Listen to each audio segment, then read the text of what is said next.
Hey everyone, I'm your author June.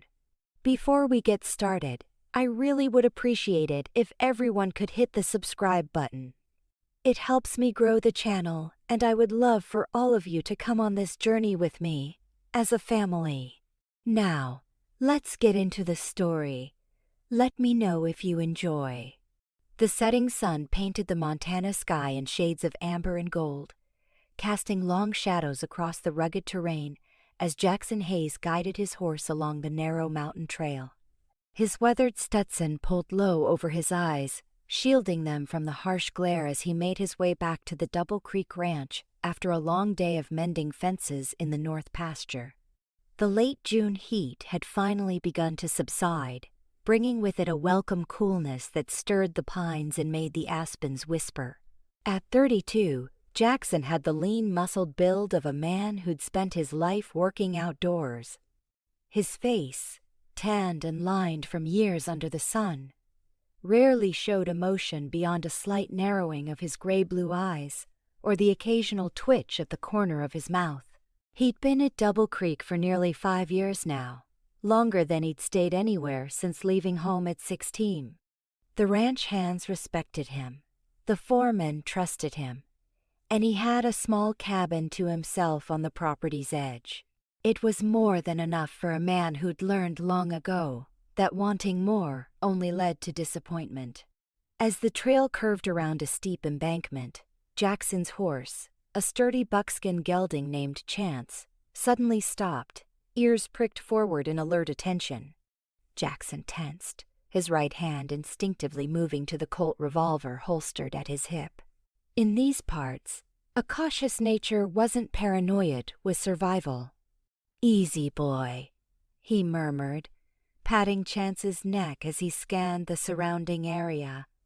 The dense pines to his left revealed nothing unusual, but as his gaze swept to the right, down toward the shallow creek that ran alongside the trail, he saw her.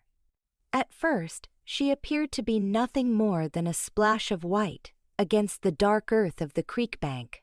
But as Jackson's eyes adjusted, the splash took the shape of a woman. She was half sitting, half lying beside the water, her face buried in her hands. Even from this distance, Jackson could see that her once fine dress was torn and muddied, its white fabric stained with dirt and what looked disturbingly like blood. Her dark hair had come loose from whatever elaborate style it had been arranged in, falling in tangled waves around her shoulders. Jackson remained still for a long moment, considering his options. Whatever trouble this woman was in, it wasn't his concern. He'd learned long ago that getting involved in other people's problems only created more of his own. The smart thing would be to continue on his way, perhaps mention to Sheriff Davis in town tomorrow that there was a woman who might need assistance up near Cottonwood Creek. But even as he thought it, Jackson knew he wouldn't ride away. Cursing silently, he dismounted, tying Chance's reins to a nearby branch before making his approach. He deliberately made noise as he walked, clearing his throat when he was about 20 feet away so as not to startle her. The woman's head shot up, her entire body tensing as she scrambled backward, eyes wide with fear. Up close, Jackson could see that she was younger than he'd initially thought, perhaps in her mid-20s. Despite the dirt on her face and the wild state of her hair, her features were delicate and refined high cheekbones, full lips, and large eyes that regarded him with pure terror. "I mean you no harm, ma'am," Jackson said, keeping his voice low and calm as he would when approaching a skittish horse. He stopped where he was, hands slightly raised to show they were empty. "Looks like you might need some help." The woman's chest rose and fell rapidly with her panicked breathing. "Who are you?"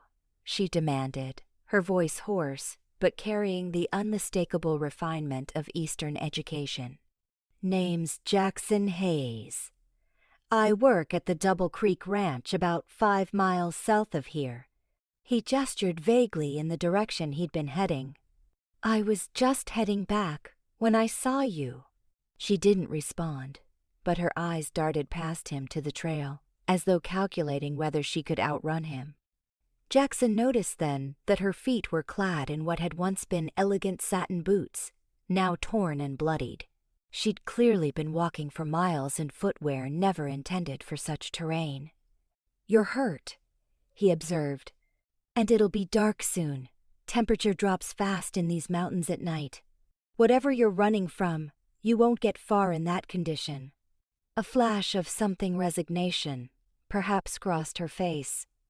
"How do I know I can trust you?" she asked, the slight tremor in her voice betraying her exhaustion. Jackson shrugged. "You don't. But I reckon if I meant you harm, I wouldn't be standing here talking." He paused, then added, "I can take you to town if you'd rather. Sheriff Davis is a good man." At the mention of the sheriff, the woman's expression hardened. No authorities." Interesting, Jackson thought, but he kept his face impassive. "Then, let me at least help you get somewhere safe for the night. There's a storm brewing. I can smell it on the wind. You don't want to be out here when it hits."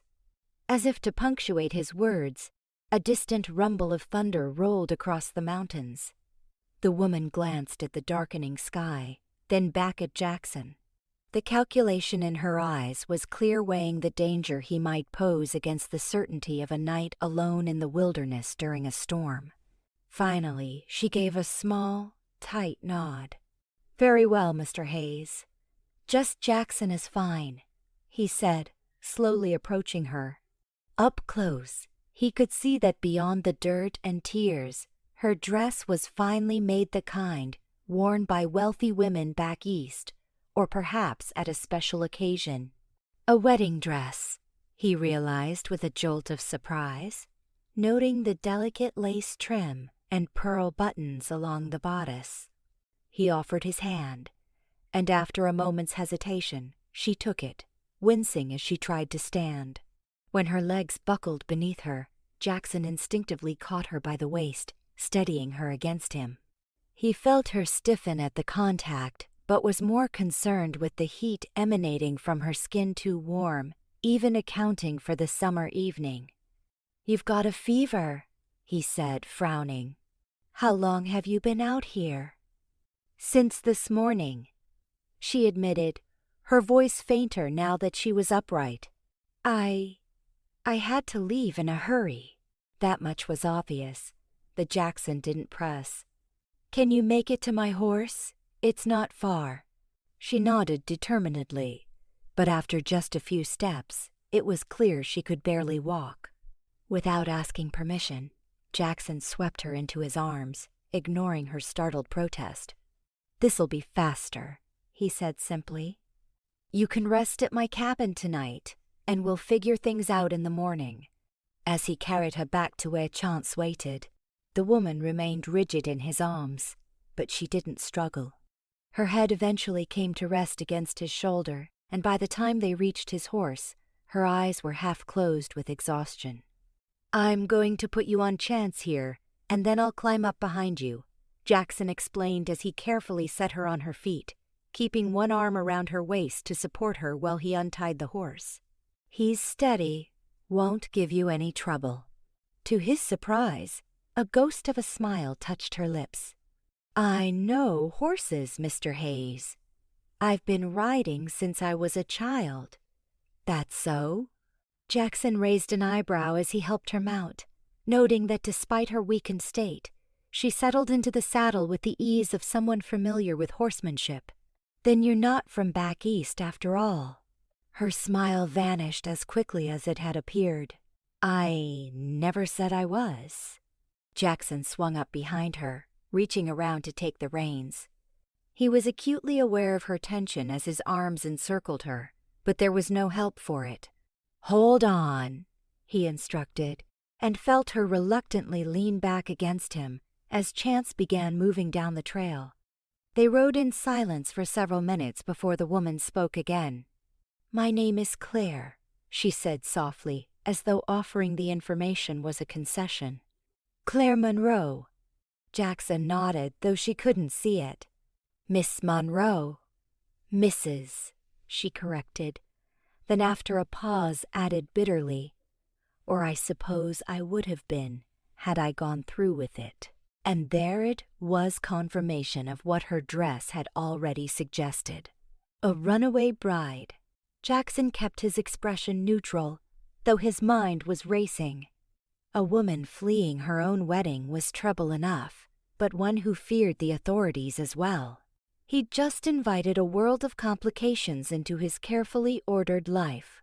Whoever he is, Jackson said carefully, he must be something special to make you run all this way. Claire's laugh was sharp and humorless. Special isn't the word I'd use for Harlan Blackwood. Jackson's hands tightened involuntarily on the reins. Harlan Blackwood. The name was well known throughout the territory, a cattle baron who owned the massive Blackwood Ranch that bordered Double Creek to the east. Blackwood had a reputation for ruthlessness in business and was rumored to be equally harsh in his personal dealings.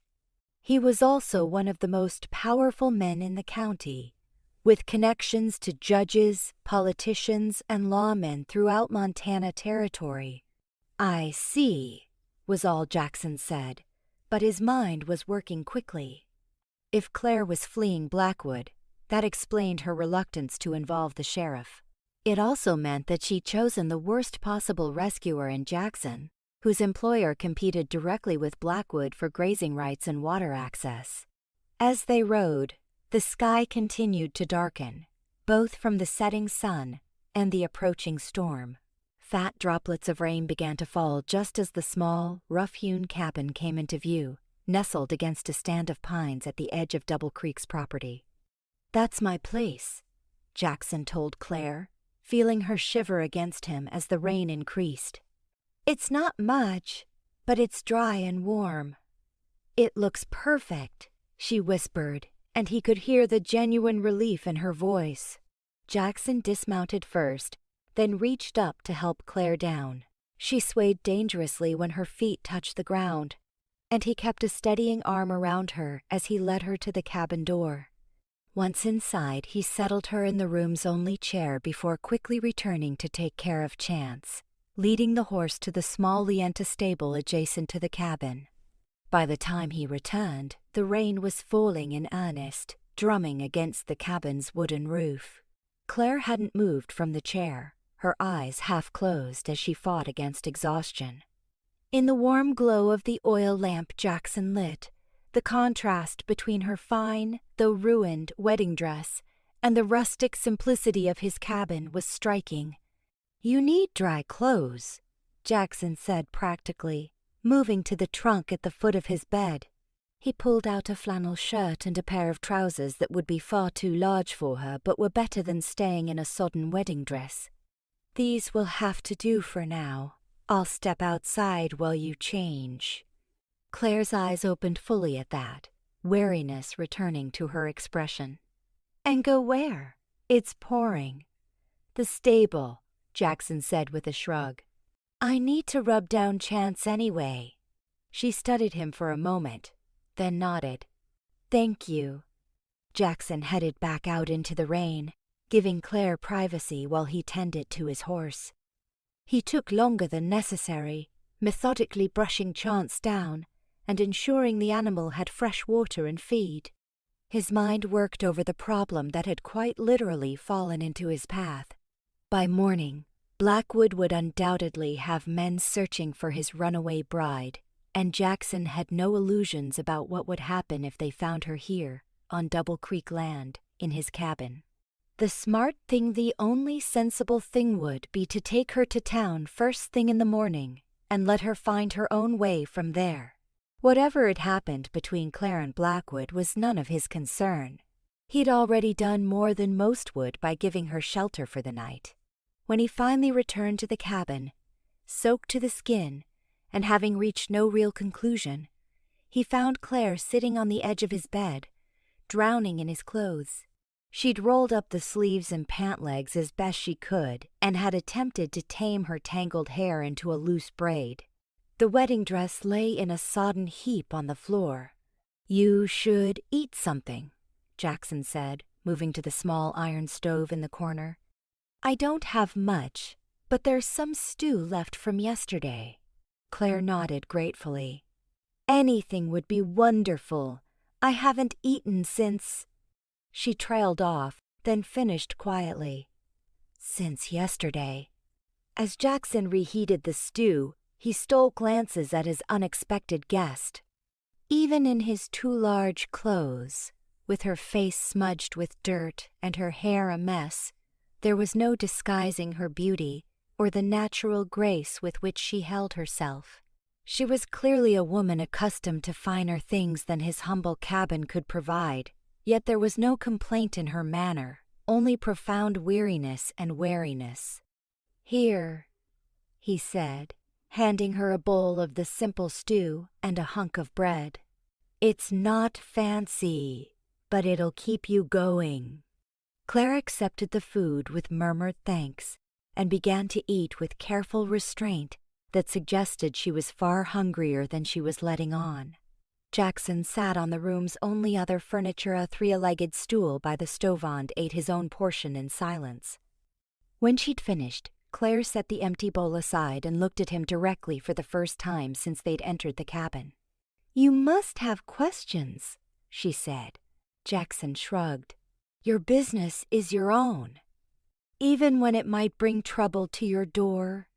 He couldn't argue with that. Blackwood's not a man who takes kindly to being crossed, he acknowledged. But I reckon you already know that. Claire's hands twisted in her lap. I didn't realize who he truly was until it was almost too late. Her voice was low, almost as if she were speaking to herself rather than to him. My father arranged the marriage. He and Harlan have business interests together, and, well, the merger, as they called it, was advantageous to both. But not to you, Jackson observed. She looked up sharply. Would you willingly tie yourself to a man known to have driven his first wife to her grave?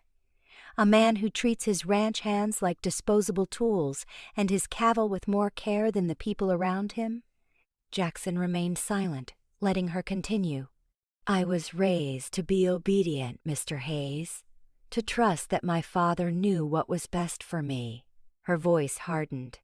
But I draw the line at being handed over like property to a monster, even if he does own half the territory. So you ran, Jackson said. It wasn't a question. Claire nodded, a hint of defiance entering her expression. This morning, just before the ceremony, my maid helped me slip away. I took one of the horses and rode until I couldn't anymore, then continued on foot when the terrain became too difficult. She glanced down at her blistered feet. I was hardly dressed for an escape through the wilderness. Where were you heading? Denver, she replied. I have an aunt there who might take me in, or perhaps further east, somewhere Harlan's influence doesn't reach. Jackson didn't have the heart to tell her that a woman traveling alone with no money and no protection would face dangers potentially as great as the one she was fleeing. Instead, he asked, How did you end up on Double Creek land?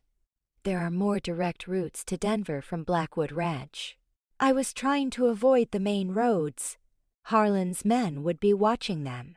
She hesitated, then admitted, I got lost. The mountains all look the same to someone who's only seen them from a distance. The rain continued to fall outside, punctuated by occasional rumbles of thunder. Inside the cabin, the oil lamp flickered, casting dancing shadows on the rough wooden walls. Jackson rose to add another log to the stove, considering his next words carefully. You should get some sleep, he finally said. Take the bed. I'll make do on the floor. Claire's eyes widened slightly. I couldn't possibly. You're exhausted and sick, Jackson cut her off. And those feet need tending. He nodded toward the blisters visible on her bare feet.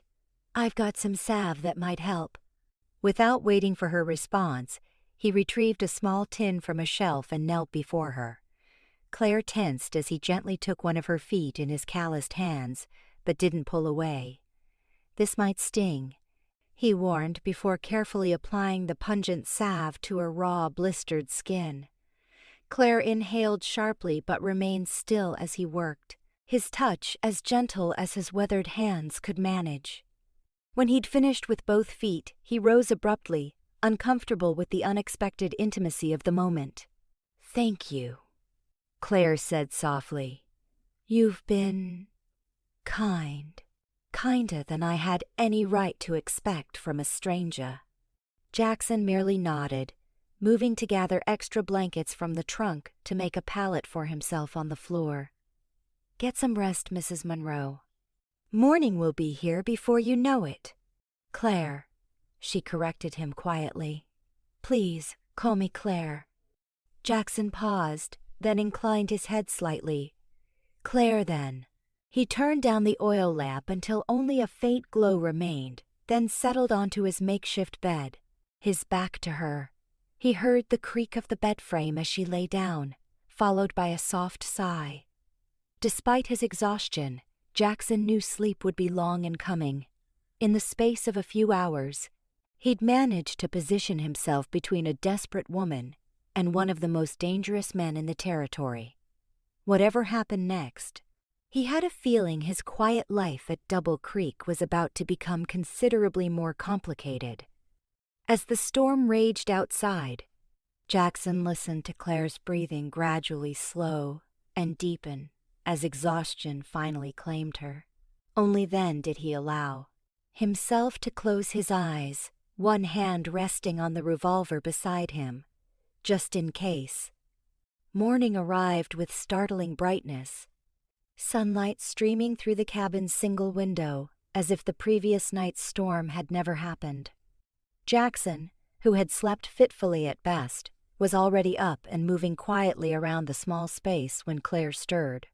She awoke with a start, momentary confusion clouding her features before recognition dawned. "Mr. Hayes," she murmured, pushing herself upright with a wince. "Morning," he replied, setting a mug of coffee on the small table beside the bed. "How are the feet?" Claire gingerly moved them, testing.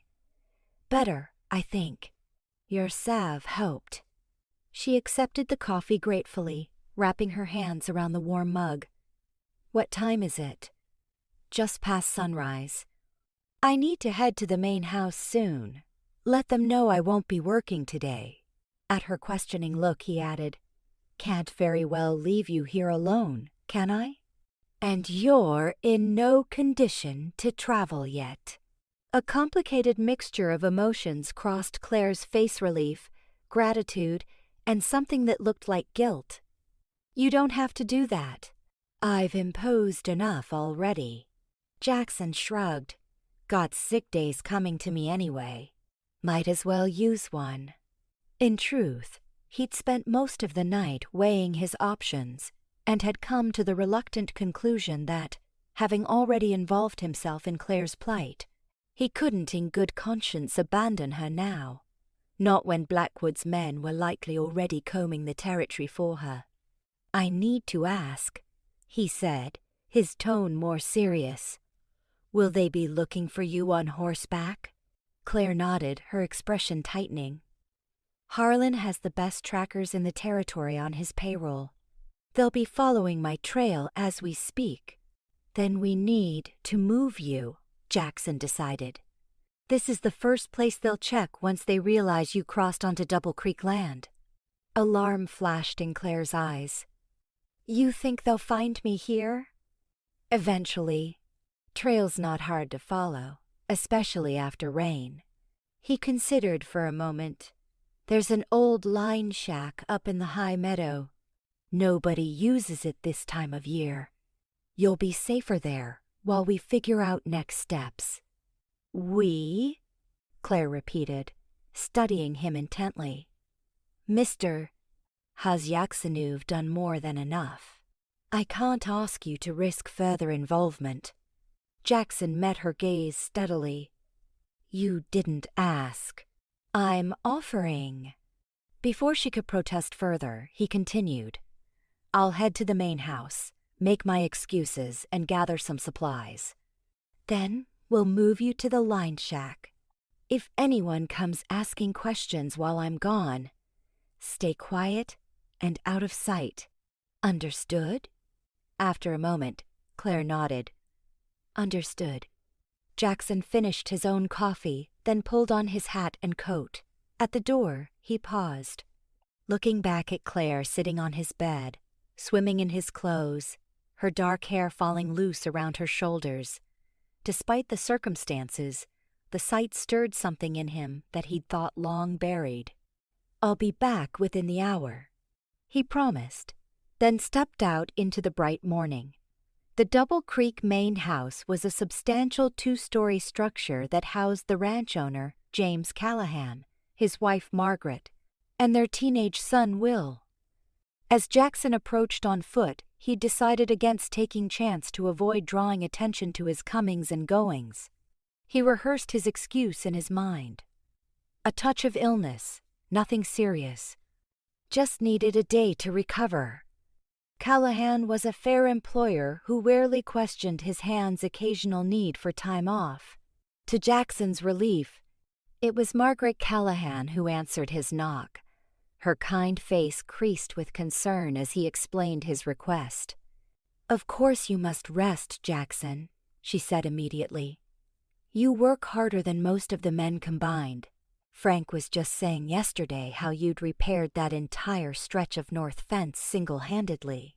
Frank Donovan was the ranch foreman, a gruff but fair man who had hired Jackson 5 years ago based on nothing more than a handshake and the recommendation of a mutual acquaintance. "I'll make it up tomorrow," Jackson assured her. Margaret waved away his promise. "Nonsense.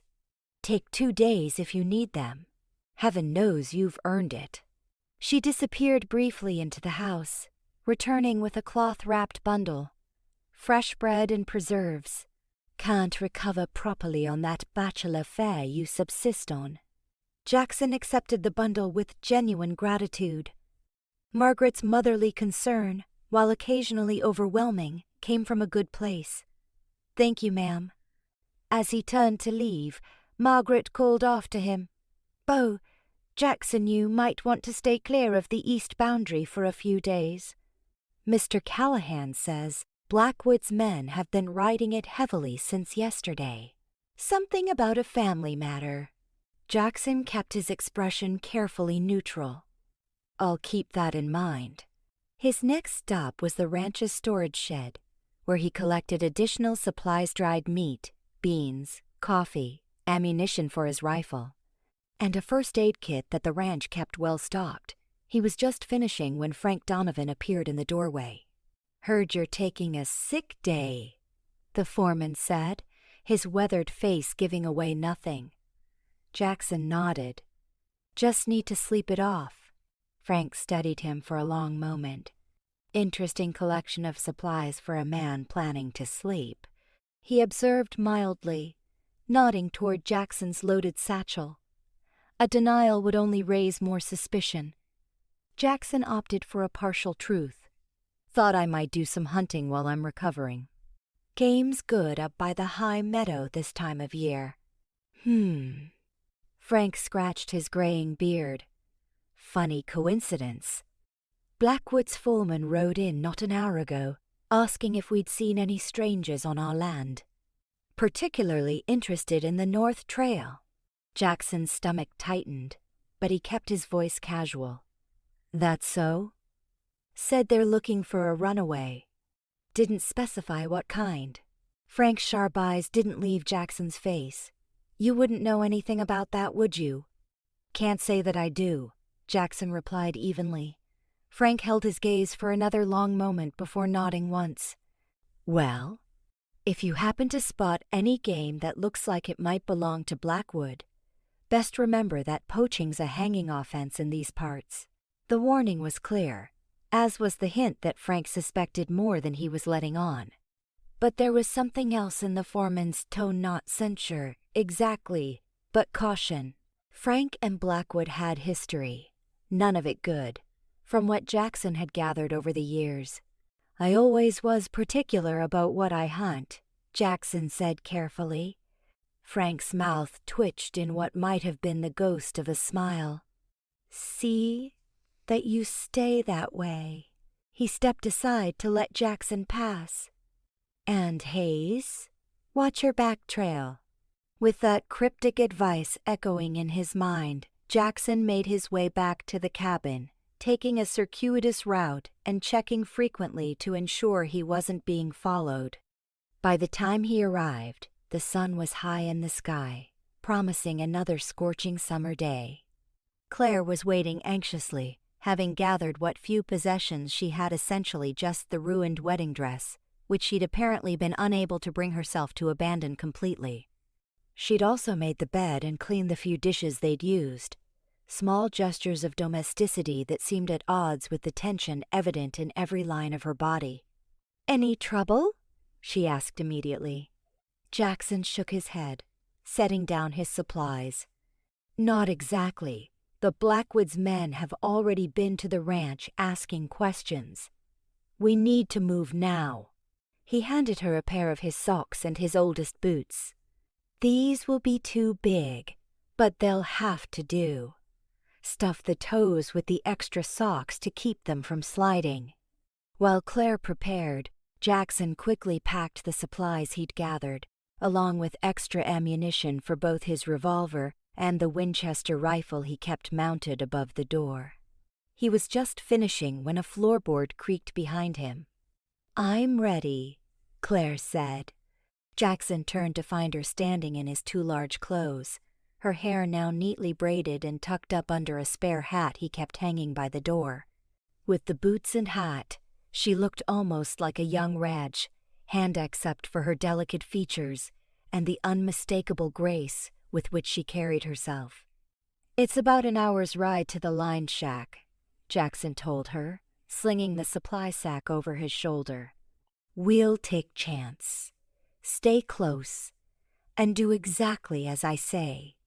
If we encounter anyone, let me do the talking." Claire nodded, her chin lifting slightly in determination. "I understand." Outside, Jackson saddled Chance quickly, then helped Claire mount before swinging up behind her as they had the previous evening.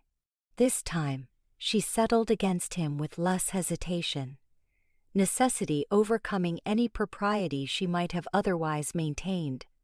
Instead of taking the main trail, Jackson guided Chance through a dense stand of pines that provided cover from any watching eyes. The going was slower but safer, the horse picking his way carefully through the undergrowth while Jackson remained alert for any sign of pursuit. "The foreman knows, doesn't he?" Claire asked suddenly, her voice low despite the fact that they were alone in the wilderness. Jackson was surprised by her perception. "He suspects, but I don't think he'll say anything."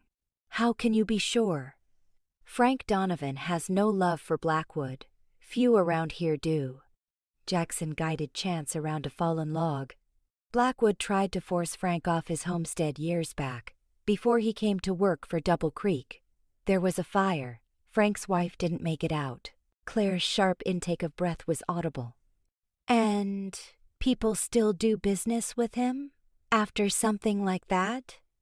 "No proof it was Blackwood, though everyone had their suspicions.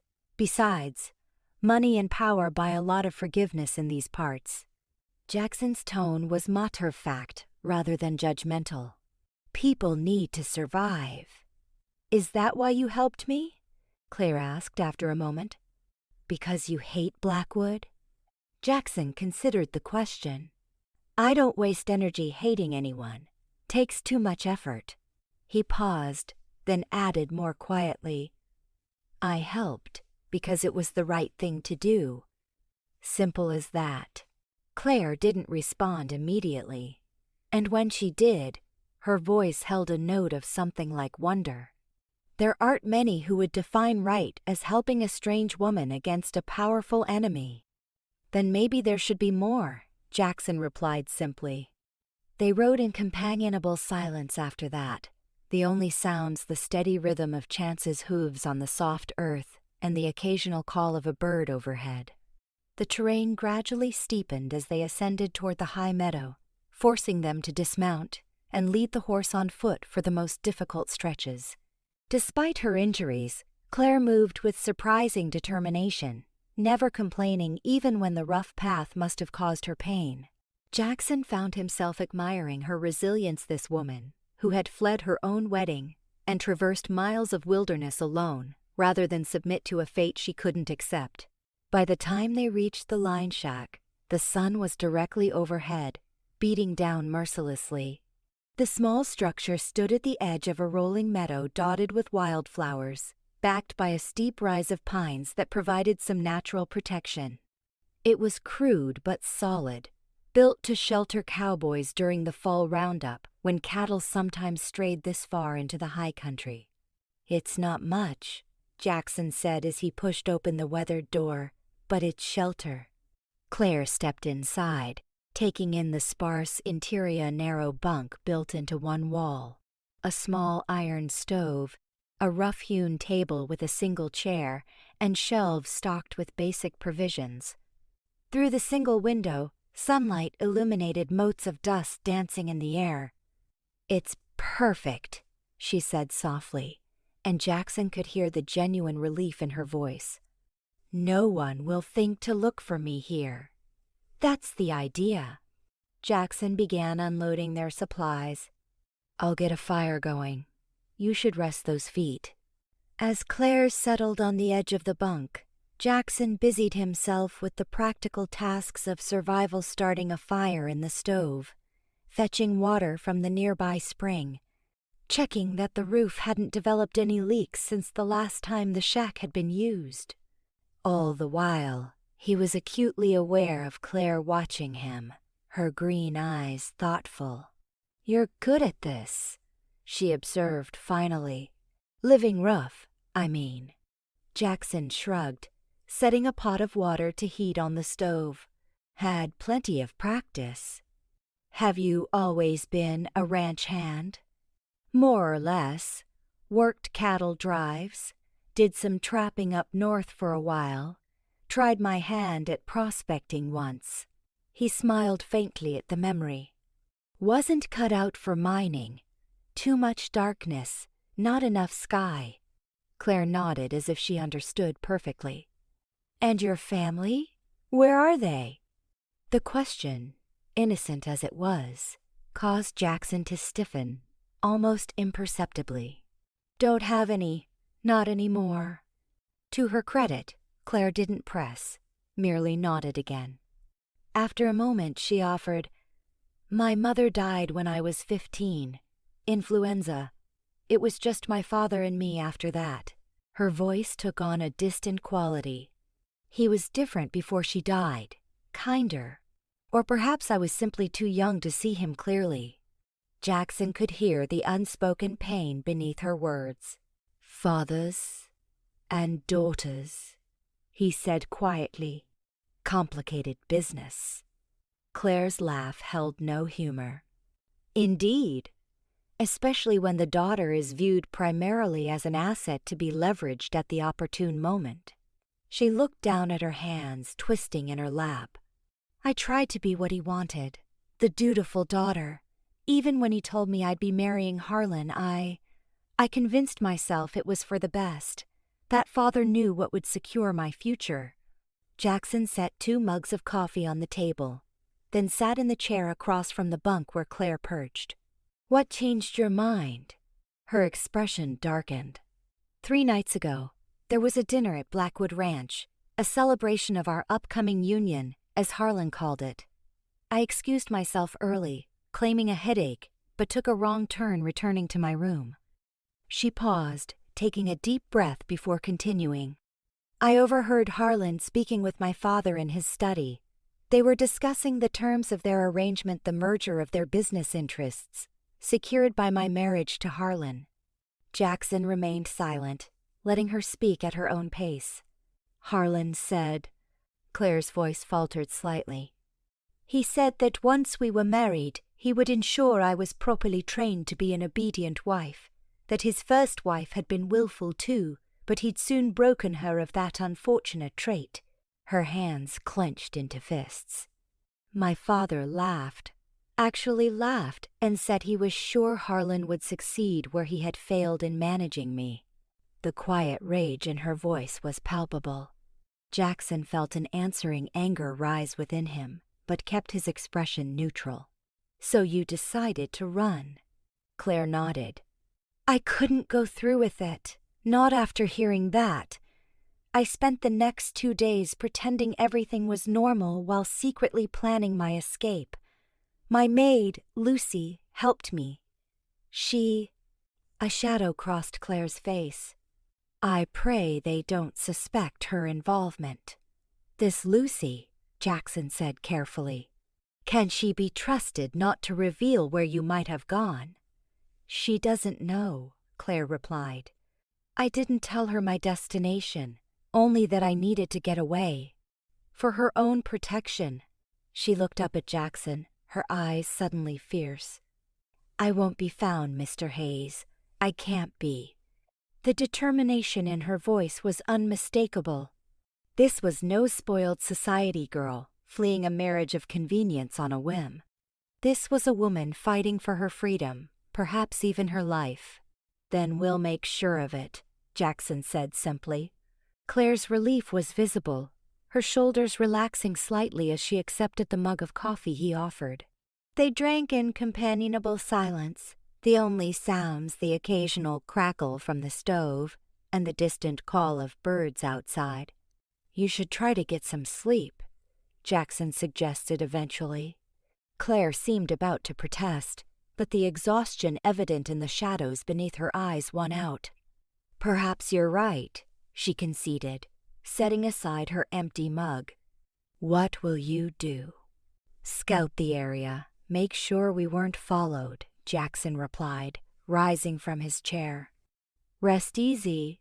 You're safe here."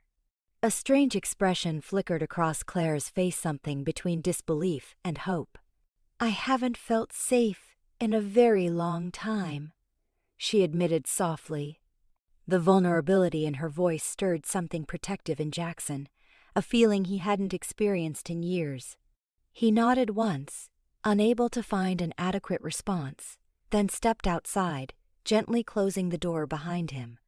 The high meadow stretched before him, a sea of summer grasses and wildflowers swaying in the gentle breeze.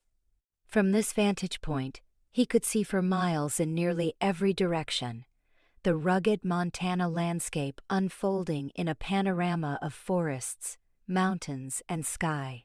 Under different circumstances, he might have appreciated the beauty. No. He scanned the terrain with a tracker's eye, looking for any sign of movement, any hint of pursuit. After ensuring Chance was properly tethered with access to grass and water, Jackson made a wide circle around the lined shack, checking for tracks or other evidence that might betray their presence. Satisfied they were alone, at least for now, he settled on a flat rock outcropping that provided both shade and a clear view of the approach from below. As he sat, rifle across his knees, Jackson allowed himself to fully consider the situation he'd walked into.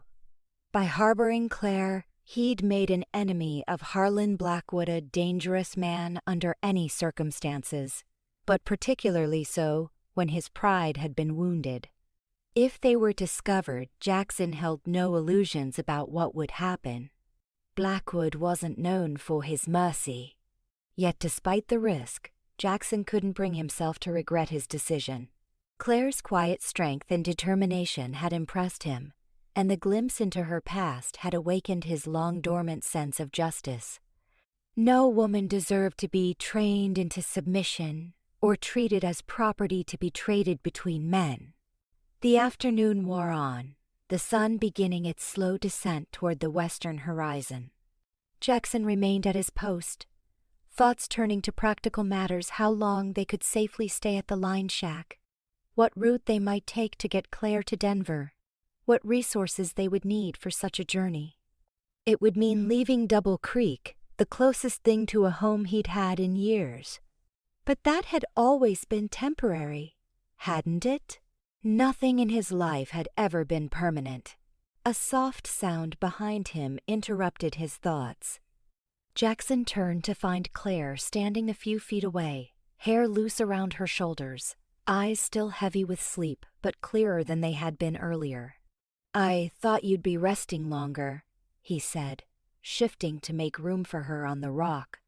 Claire settled beside him, pulling his oversized shirt more tightly around her against the cooler air of the higher elevation. "I've slept enough. Besides, it seemed unfair to leave you alone on watch." Jackson couldn't help the small smile that tugged at his lips. "I'm used to being alone." "Are you?" Claire asked, studying his profile. "By choice or by circumstance?" The directness of the question caught him off guard. Most people didn't ask, and he never volunteered information about his past. Yet something about Claire's genuine interest made him answer honestly.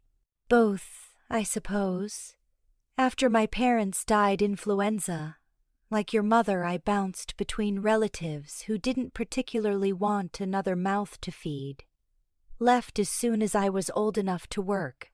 He shrugged, eyes still scanning the horizon. "Found it was easier on my own. No expectations, no disappointments. No connections," Claire observed softly. Jackson glanced at her. "Connections are luxuries for people with roots. I've never stayed in one place long enough to put any down. And yet you've been at Double Creek for 5 years." He hadn't realized she'd been paying such close attention to the details he'd shared. "It's a good job. Callahan's fair. The work suits me. But it's not home," Claire said. It wasn't a question. Jackson looked out over the vast landscape before them. "Don't know that I'd recognize home if I found it."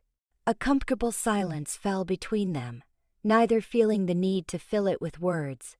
As the sun continued its descent, painting the sky in deepening shades of gold and amber, Jackson became increasingly aware of Claire's presence beside him, the subtle scent of her hair, the rhythm of her breathing, the occasional brush of her arm against his when she shifted position.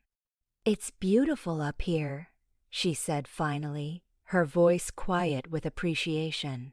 "So wild and free." Jackson nodded. "That's why I like it. No pretense. Everything is exactly what it appears to be. Unlike people," Claire added wryly. "Some people," Jackson corrected. "Others are as straightforward as this landscape. What you see is what you get." Claire turned to study him more directly. "And which are you, Mr. Hayes?" The question hung in the air between them, more significant than its simple words suggested. Jackson met her gaze, finding himself drawn to the intelligence and quiet strength he saw there. "I reckon I'm an open book," he said finally. "Just not many who care to read it." A smile touched Claire's lips, transforming her face in a way that made Jackson's chest tighten unexpectedly. "Perhaps they simply don't know how to appreciate the story."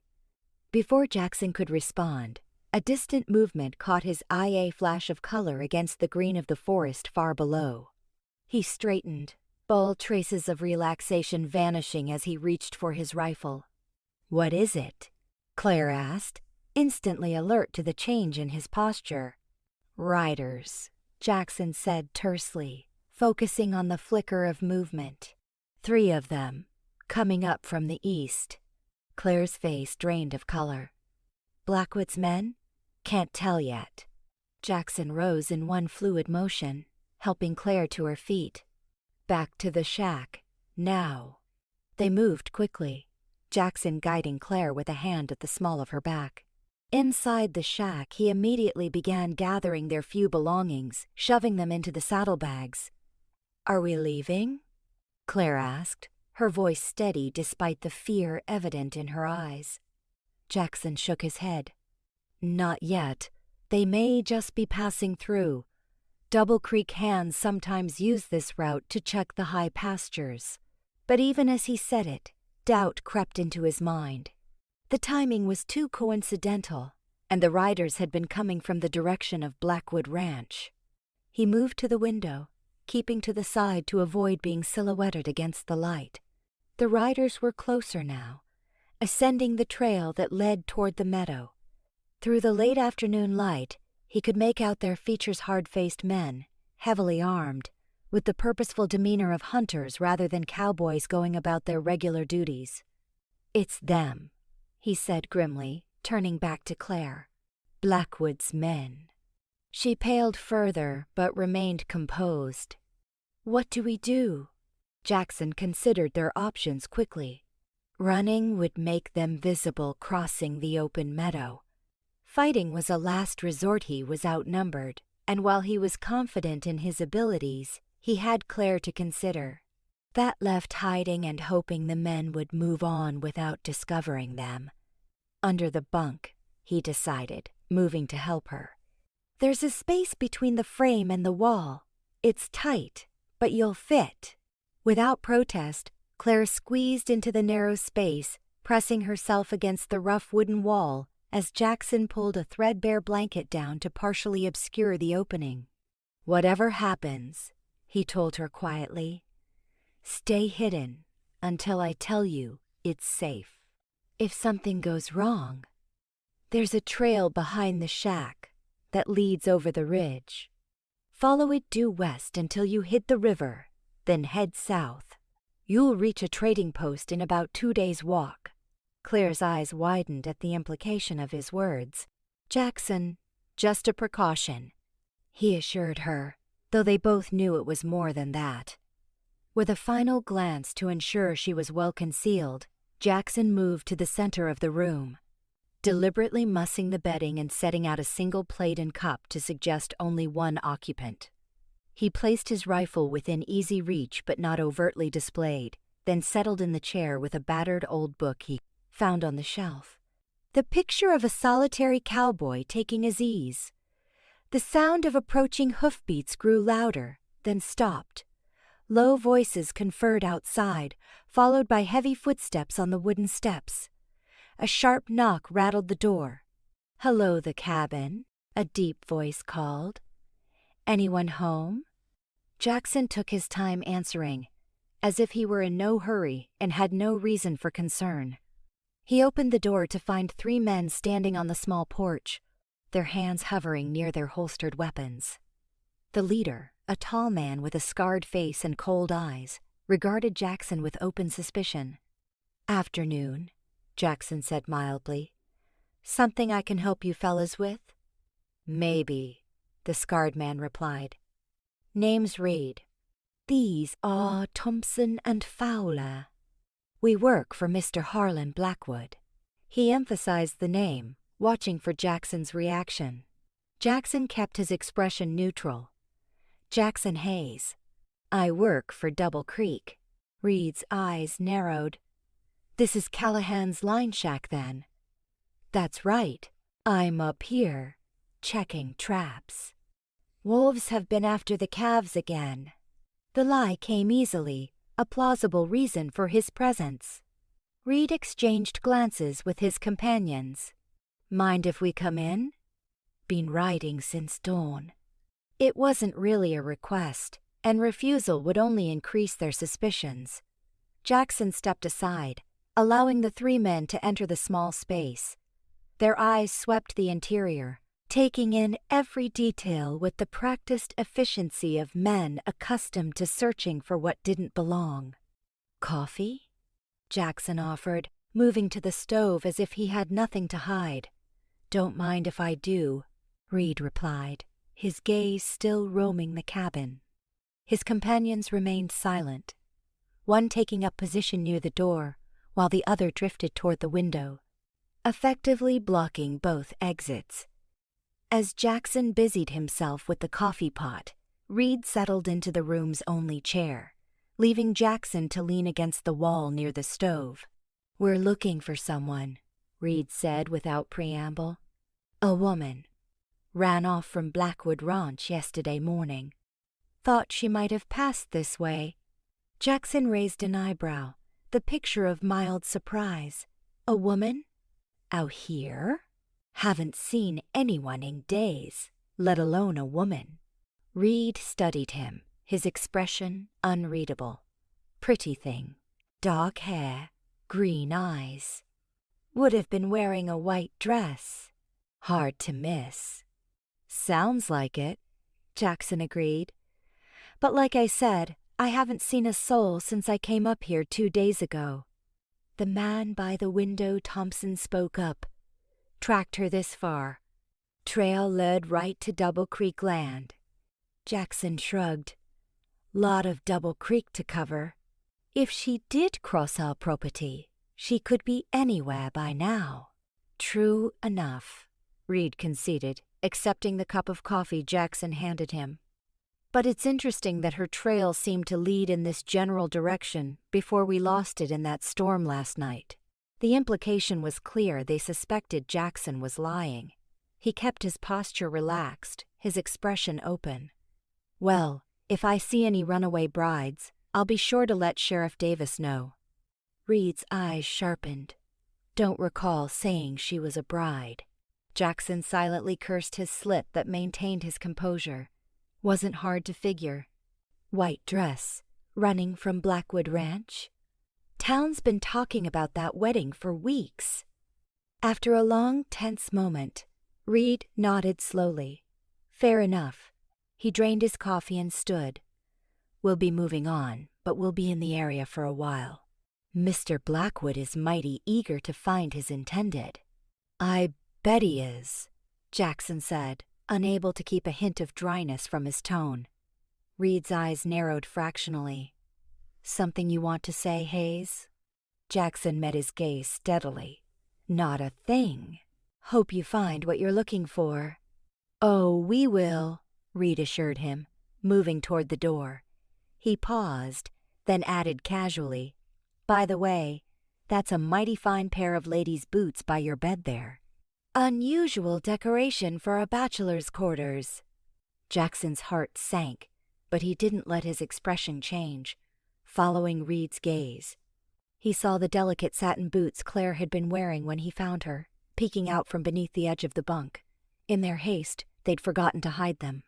Won them in a poker game last time I was in town, Jackson replied smoothly.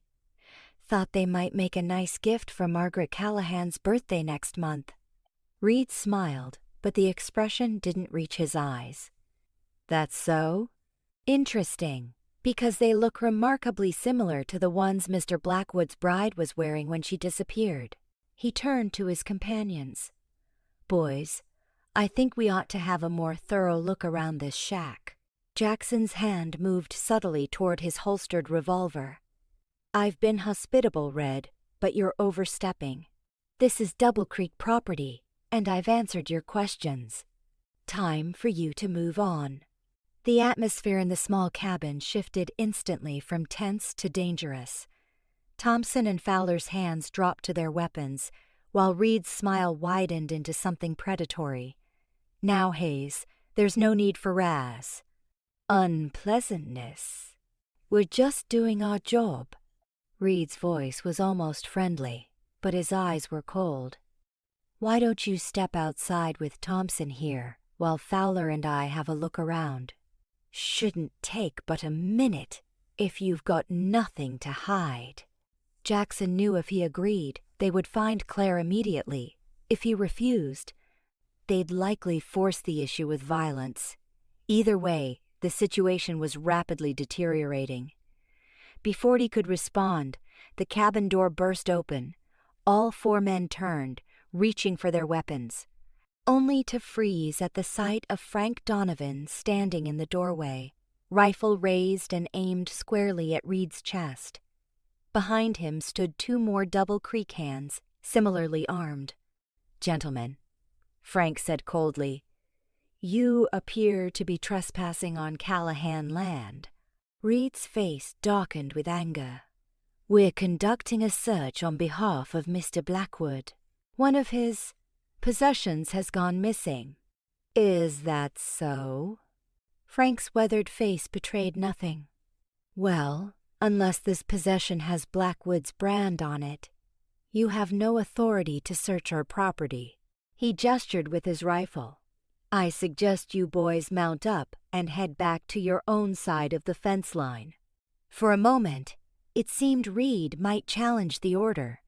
His hand remained near his holster, his expression calculating as he weighed the odds.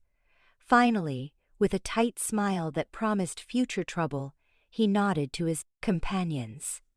We'll be going. For now. He looked directly at Jackson.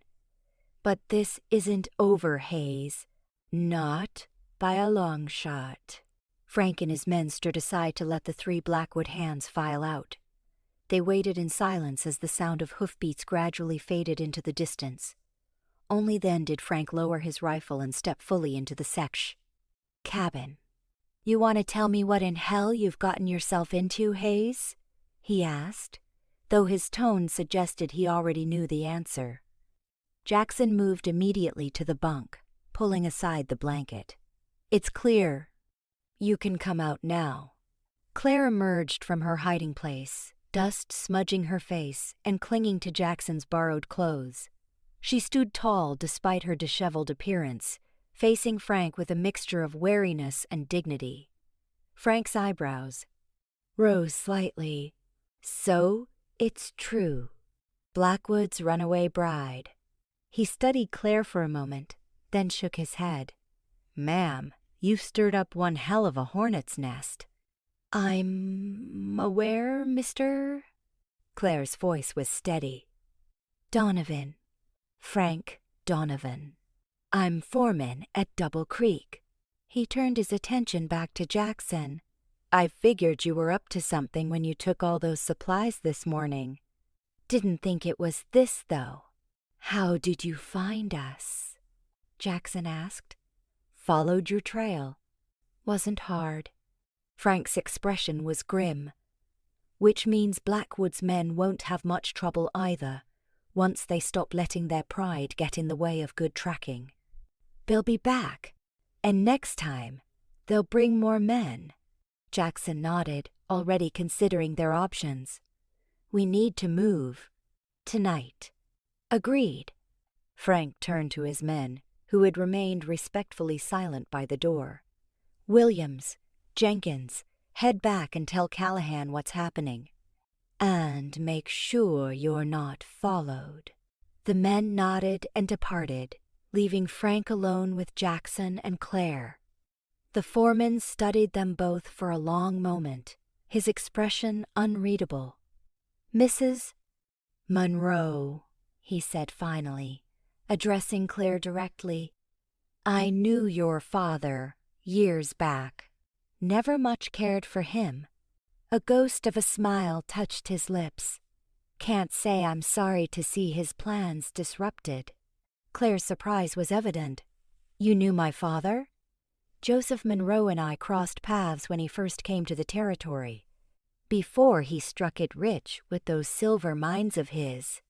Frank's tone made it clear the history wasn't pleasant. He was ambitious then. Ruthless, too, though better at hiding it than Blackwood. Claire's expression tightened. He hasn't changed. No, I don't imagine he has. Frank turned back to Jackson. You can't stay here. And you can't go back to your cabin. Blackwood will have men watching it by now. We were planning to head to Denver, Jackson said. Claire has family there. Frank shook his head. They'll be watching the roads south, and the stage stops. First place they'll look. Then what do you suggest? Claire asked. Frank considered for a moment. North, into the high country. I've got a friend with a place up near the Canadian border. Ex-strapper named Mackenzie. He doesn't much care for the law or for men like Blackwood. You'd be safe there while things cool down. Jackson exchanged glances with Claire. That's at least a week's hard ride. Maybe more, depending on the weather and whether we're pursued. It's your best chance, Frank insisted. Blackwood's influence doesn't reach that far north, and once you're there, You can decide your next move without looking over your shoulder every minute. Claire stepped forward, her decision evident in her posture. I'll go wherever offers the best chance of freedom, Mr. Donovan. If you believe North is safer than Denver, then North it is. Frank nodded approvingly. You've got spirit, Mrs. Monroe. I can see why Hayes here decided to help you. He turned back to Jackson. You'll need more supplies. And fresh horses. Chance is a good animal, but he'll be recognized. I can't ask you to risk more involvement, Jackson began, but Frank cut him off with a dismissive gesture. Blackwood's had this coming for years. Besides, Callahan would do the same if he were here. The foreman's expression darkened. That bastard has ruined enough lives in this territory. About time someone stood up to him. There was a personal edge to Frank's words that reminded Jackson of the story about the fire that had claimed the foreman's wife. Perhaps this was as much about Frank's own unresolved past with Blackwood as it was about helping Doll. Claire, what's your plan? Jackson asked. You'll leave at dusk. I'll bring fresh horses and supplies to the North Ridge. There's an old mining trail that cuts through Callahan's property before joining the main road about 10 miles up. Less chance of being seen that way. Frank glanced out the window at the fading light.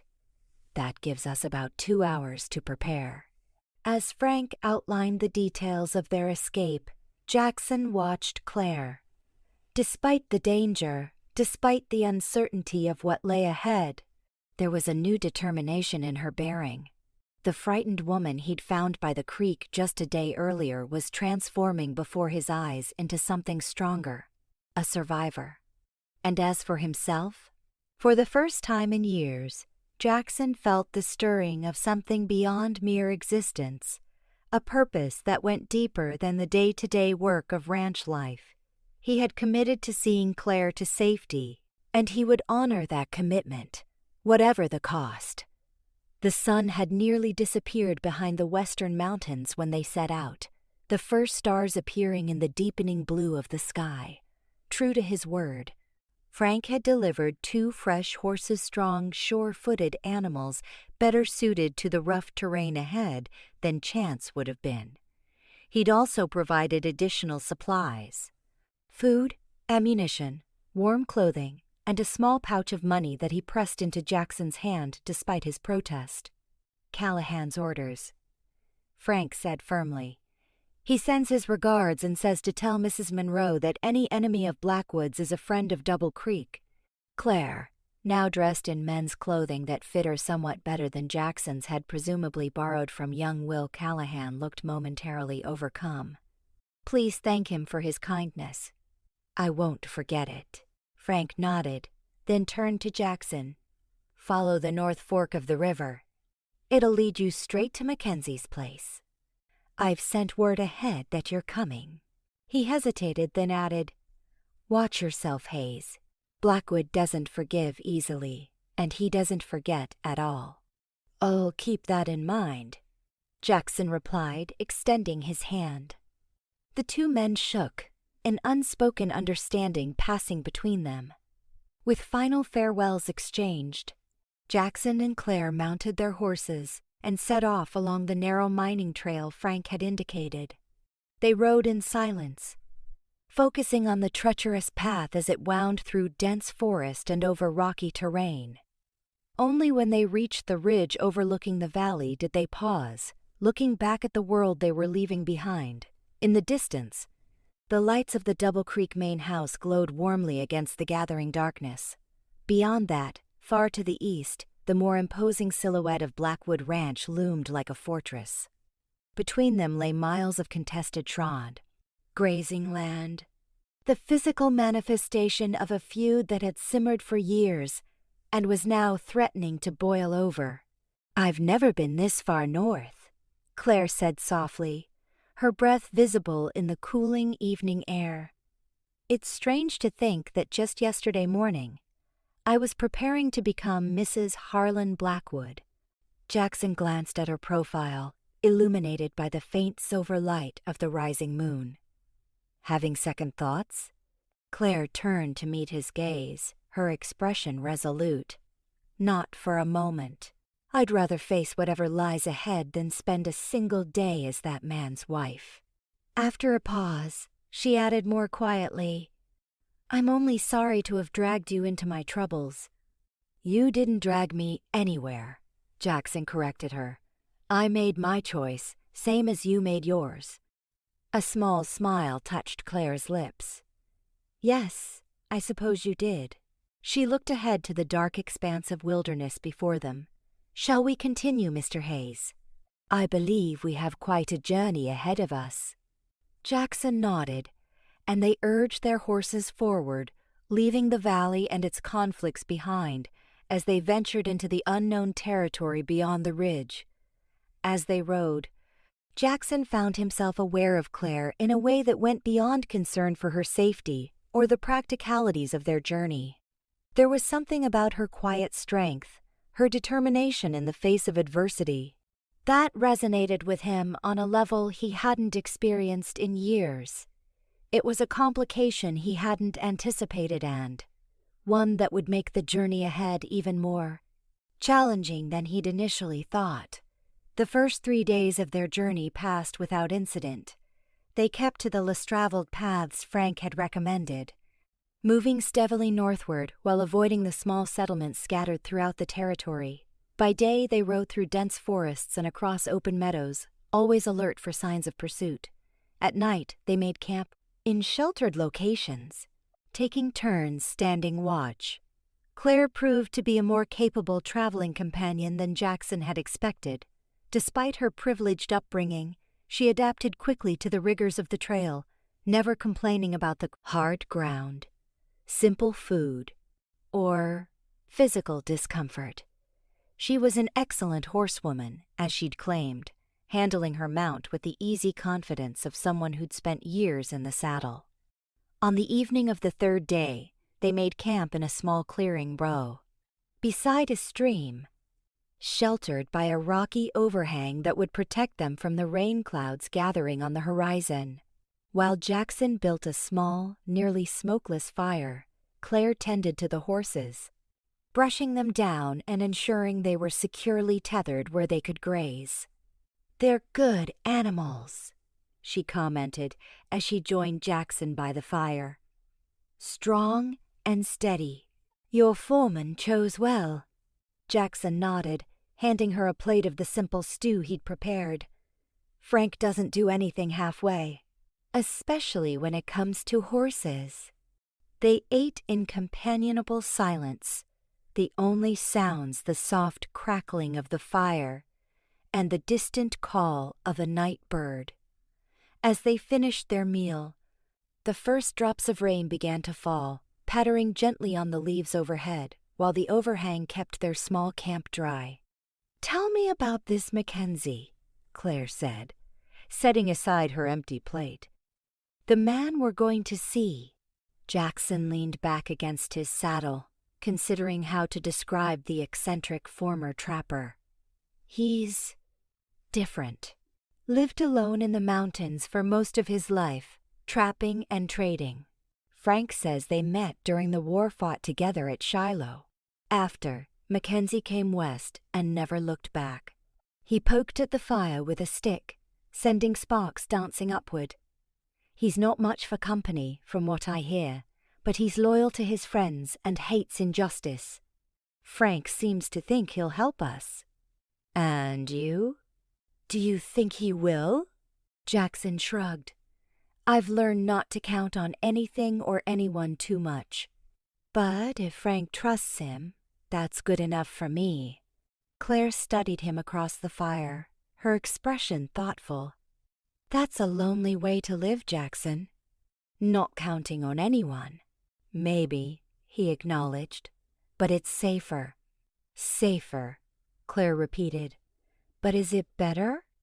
The question hung between them, simple yet profound.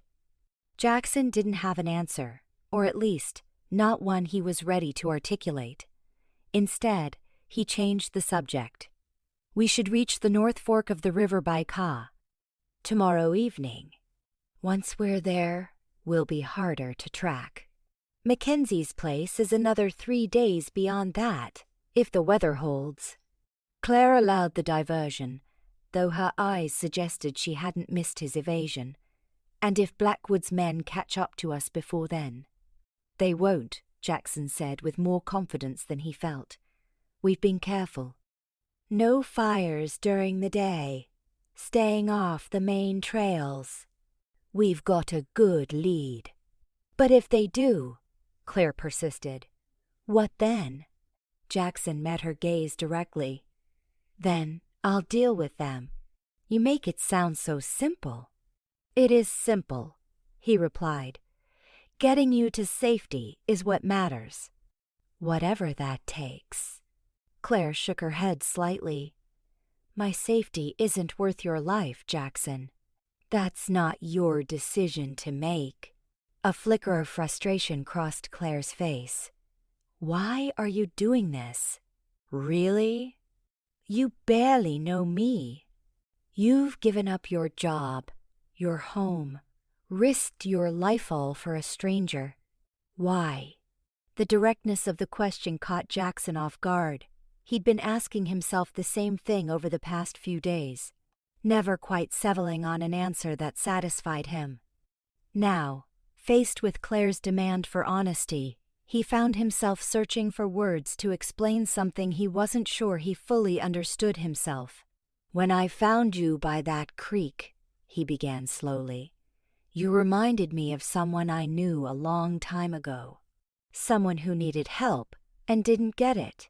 He paused, memories he usually kept carefully buried rising to the surface. My sister, Ellen.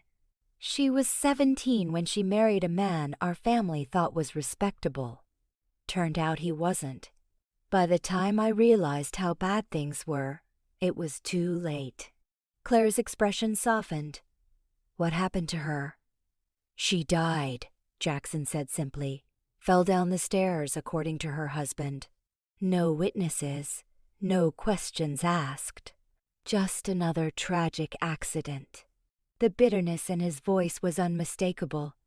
I was young, working a cattle drive 2 states away. Didn't even know until weeks later. I'm so sorry, Claire said softly. Jackson shrugged, the gesture at odds with the pain evident in his eyes. It was a long time ago. But when I saw you there, running from a man everyone else respects, but who you feared enough to flee into the wilderness alone, I couldn't walk away. Not again. The confession hung in the air between them, more revealing than Jackson had intended. He hadn't spoken of Ellen in years, had barely allowed himself to think of her. Yet somehow, Claire had drawn the story from him as naturally as breathing. After a moment, Claire moved from her place across the fire to sit beside him, close enough that their shoulders, nearly touched. Thank you for telling me, she said quietly, and thank you for helping me. I don't think I've said that properly yet. Jackson nodded, uncomfortable with both her gratitude and her proximity. You should get some sleep. I'll take first watch. To his relief, Claire didn't press further. She simply nodded and moved to her bedroll, arranged beneath the rocky overhang. Wake me in a few hours. You need rest, too. I will, Jackson promised, though they both knew he was likely to let her sleep through the night, as he had the previous evenings. As Claire settled into her blankets, Jackson remained by the fire, listening to the steady rhythm of the rain and the occasional distant rumble of thunder. He'd revealed more of himself to Claire in 3 days than he had to anyone in years. It was unsettling. This gradual dismantling of the walls he'd built so carefully around himself. More unsettling still was the realization that, despite his best efforts to remain detached, he was coming to care for Claire Monroe in a way that went beyond duty or obligation. It was a complication he could ill afford, given their circumstances. Yet as he watched the gentle rise and fall of her breathing as she drifted into sleep, Jackson couldn't bring himself to regret the path that had brought them together. The storm passed during the night, leaving behind a world washed clean and gleaming in the early morning light. They broke camp efficiently, following the routine they'd established over the previous days, and set out along a game trail that would eventually lead them to the North Fork of the river. As they rode, Jackson noticed Claire wincing occasionally, though she made no complaint. When they stopped to rest the horses at midday, he approached her as she stretched her back, trying to ease what was clearly significant discomfort. "You're in pain," he observed, not bothering to frame it as a question. Claire attempted a dismissive smile. "Just stiff. I'm not accustomed to spending quite so many hours in the saddle." Jackson didn't believe her for a second. "Let me see." After a brief hesitation, Claire turned, lifting the back of her shirt just enough to reveal what Jackson had suspected. A large, angry bruise spreading across her lower back, the edges turning a sickly yellowish green as a quote began to heal. "How did this happen?"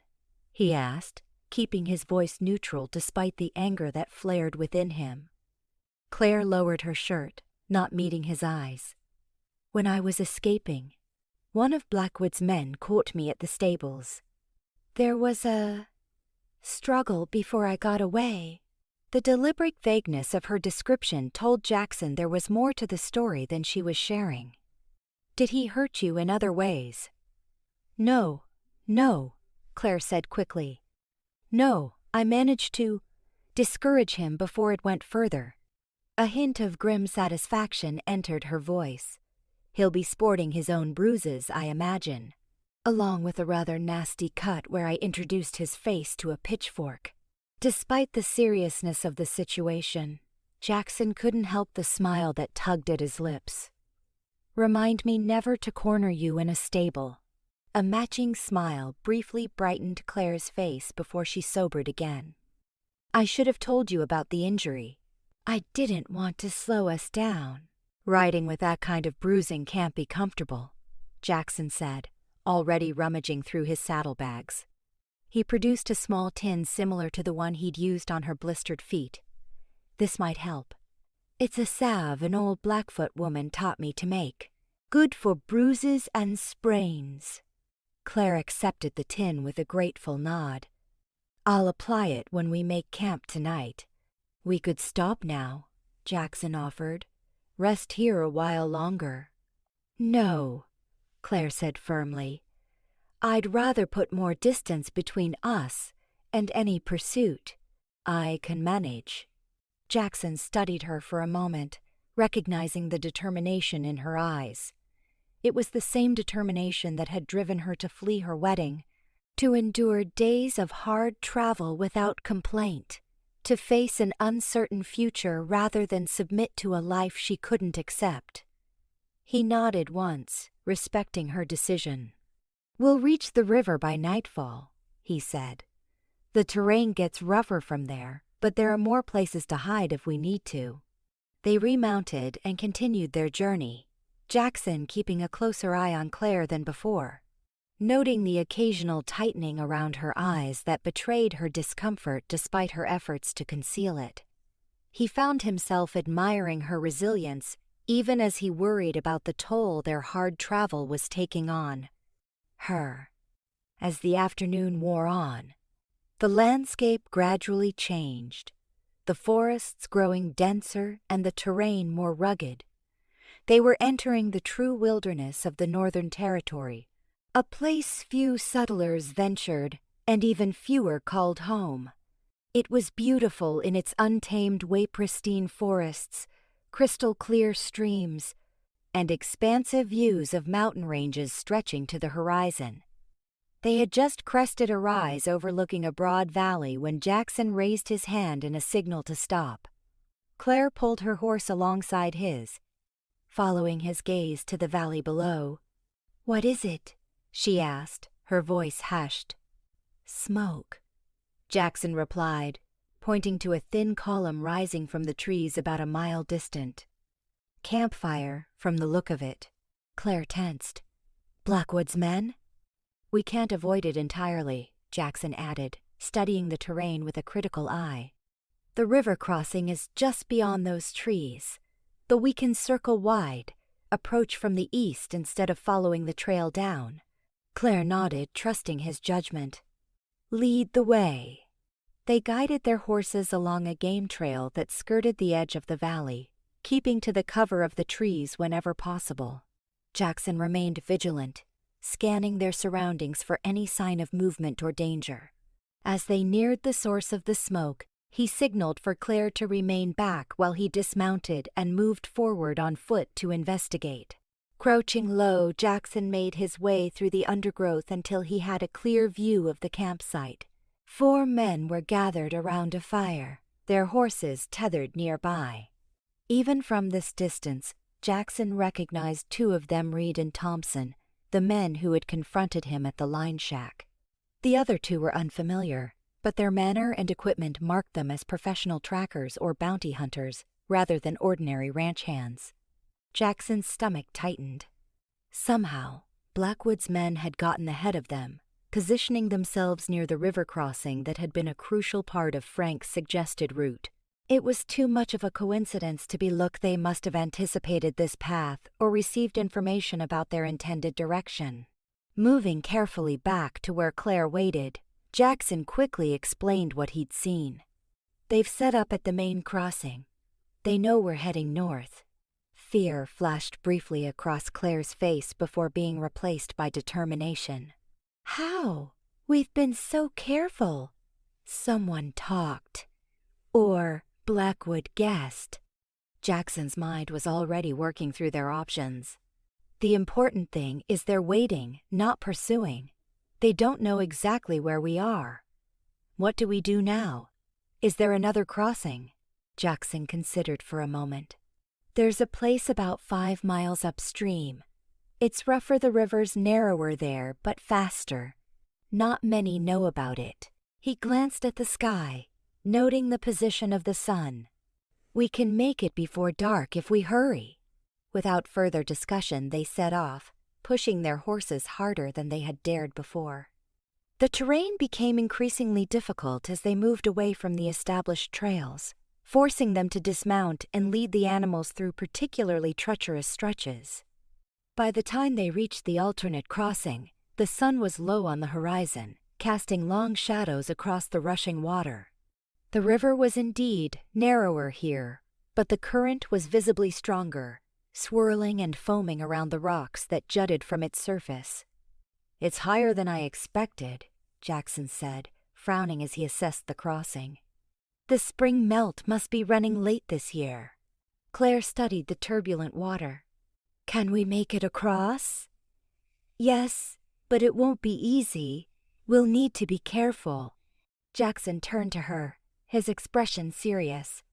The horses will struggle. We'll have to guide them, keep them pointed upstream at an angle. If they panic or lose their footing. He didn't need to finish the thought. They both knew the danger a fall into that current would pose. I understand, Claire said, her chin lifting slightly in that now familiar gesture of resolve. I can do this. Jackson nodded, respecting her confidence while still harboring concerns. We'll cross one at a time. I'll go first with my horse. Once I'm across, I'll secure a rope to help guide you and your mount over. Stay here until I signal. Claire agreed, and Jackson prepared for the crossing, removing his boots and securing them to his saddle, along with anything else that might be damaged by water. He spoke softly to his horse, a sturdy bay gelding named Rusty, calming the animal before leading him into the shallows. The cold water immediately soaked through his clothes, the current tugging at his legs with surprising strength. Jackson kept a firm grip on Rusty's reins, guiding the horse carefully as they ventured deeper. When the water reached his chest, he was forced to half swim, half walk beside the animal, maintaining constant contact and reassurance as Rusty began to swim. The crossing seemed to take an eternity.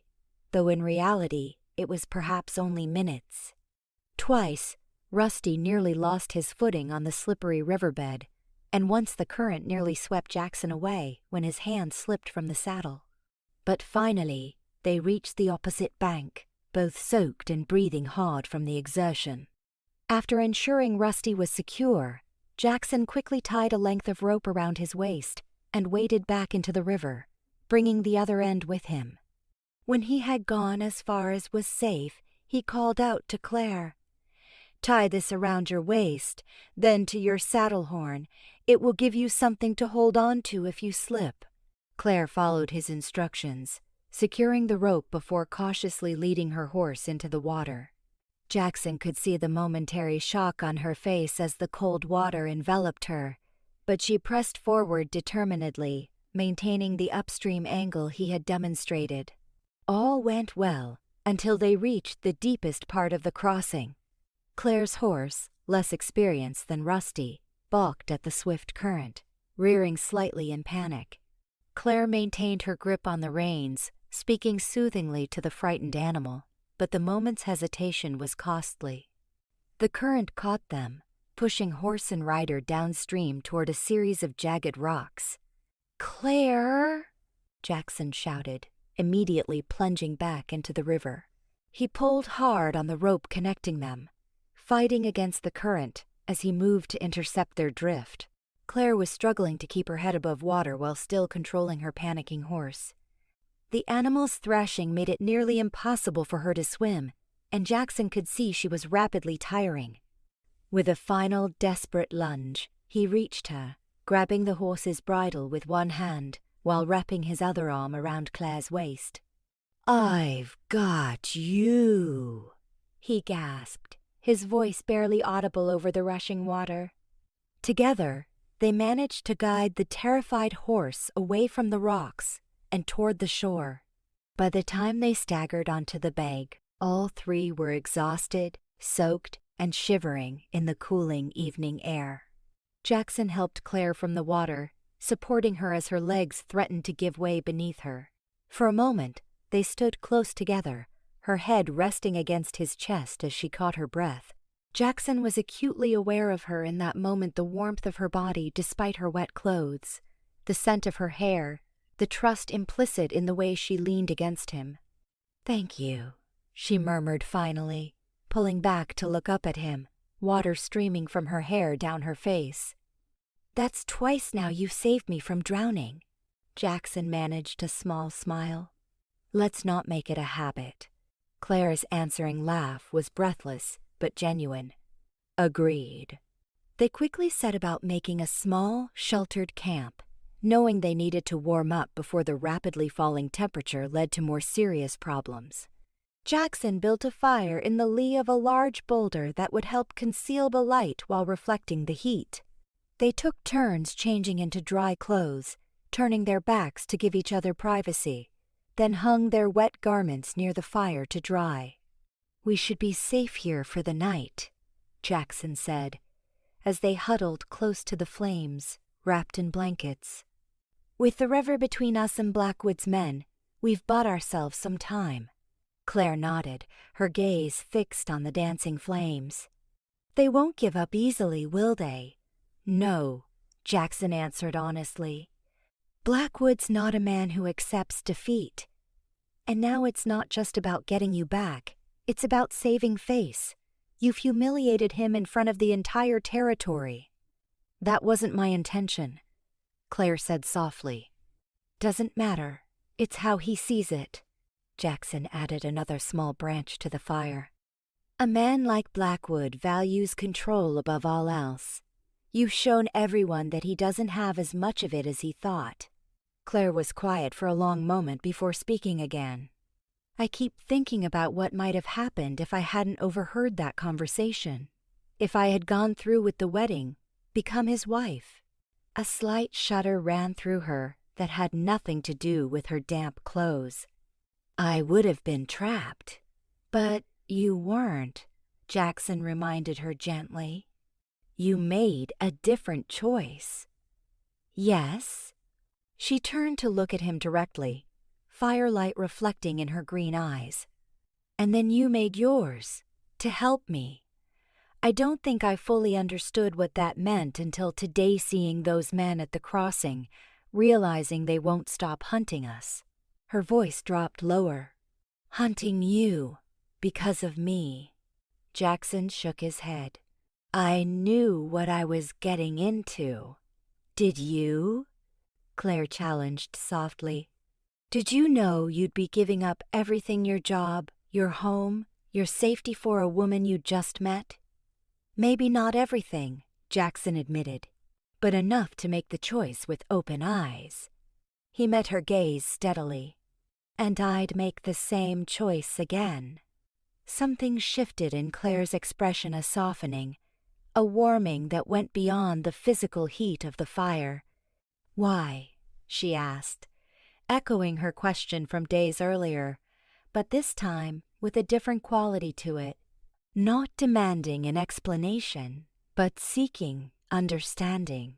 Jackson found himself unable to look away from her, unable to offer the practical reasons that had initially motivated him. "Because there's something about you," he said finally, the words coming slowly as he worked through feelings he'd barely acknowledged to himself. Something that made walking away impossible. The admission hung in the air between them, weighted with implications neither was ready to fully express. Claire's eyes widened slightly, and for a moment, Jackson thought she might move closer, might bridge the small physical distance between them that suddenly seemed both vast and insignificant. Instead, she smiled a gentle, genuine smile that reached her eyes and conveyed more than words could have.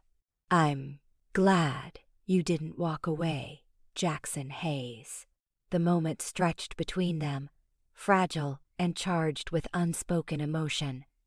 Then Claire yawned, unable to suppress the reaction after their exhausting day, and the spell was broken. Jackson chuckled, the tension easing. "You should sleep," he said, shifting to give her more space near the warmth of the fire. "I'll keep watch." This time, Claire didn't argue. She simply nodded and arranged her blanket more comfortably. "Wake me for second watch. You need rest too."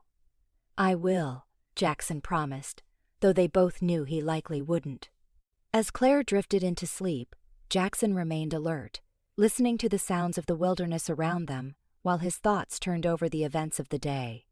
The discovery of Blackwood's men at the crossing troubled him. It suggested either remarkable intuition on their part or, more worryingly, inside information about Frank's suggested route. He didn't want to believe anyone at Double Creek would betray them, but he'd lived long enough to know that loyalty often had its price. Blackwood had money and influence enough to turn heads, to loosen tongues that might otherwise remain silent. One thing was certain: they couldn't rely on following Frank's original plan. They would need to be more cautious, more unpredictable in their movements. The journey to Mackenzie's place would take longer than anticipated, and every additional day on the trail increased the risk of discovery. Jackson glanced at Claire's sleeping form, her face peaceful in repose despite the dangers surrounding them. In just a few short days, she had become more than just a responsibility to him. She had become someone he cared for, someone whose safety and happiness mattered to him in a way he hadn't experienced in years. It was a complication he hadn't sought but could no longer deny. And as the night deepened around them, Jackson acknowledged to himself that his feelings for Claire Monroe had become yet another factor in an already complex situation, one that could either strengthen his resolve or cloud his judgment when it mattered most.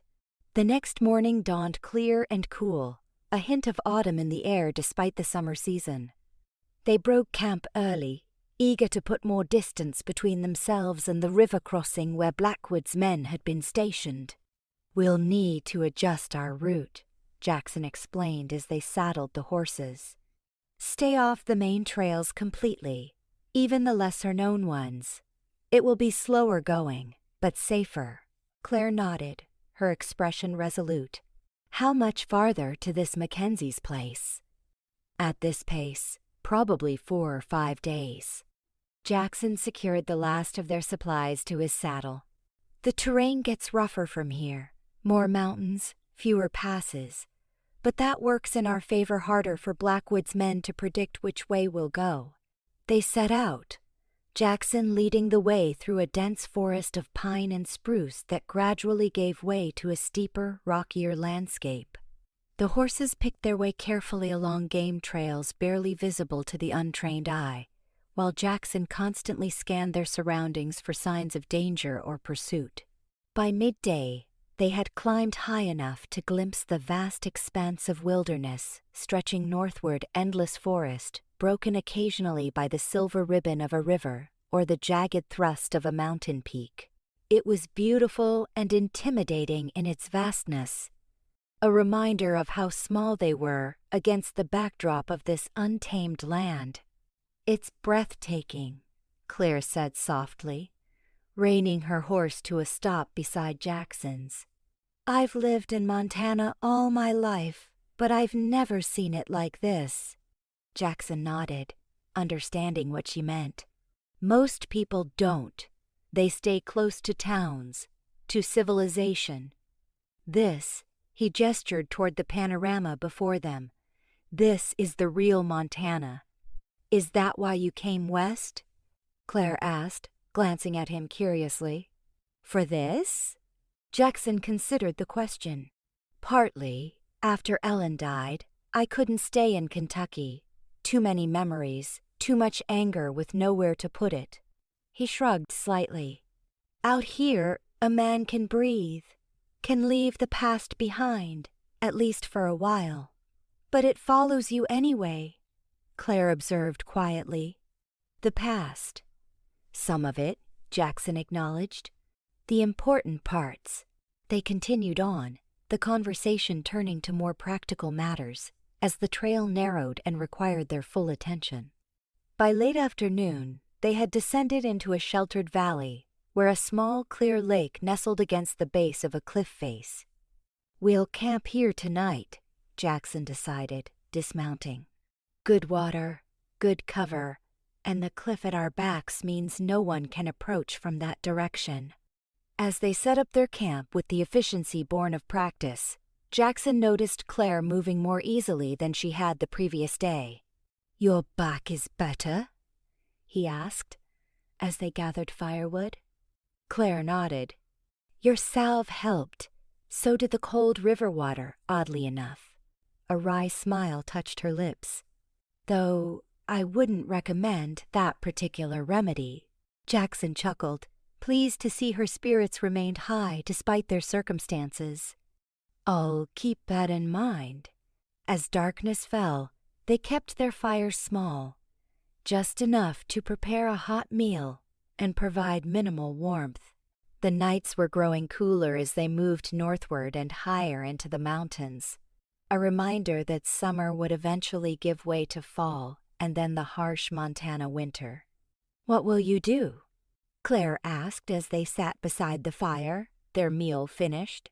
"After we reach Mackenzie's place, I mean." The question caught Jackson off guard. He had been so focused on getting Claire to safety that he'd given little thought to what would come after. "I haven't decided," he admitted. "Can't go back to Double Creek, that's certain.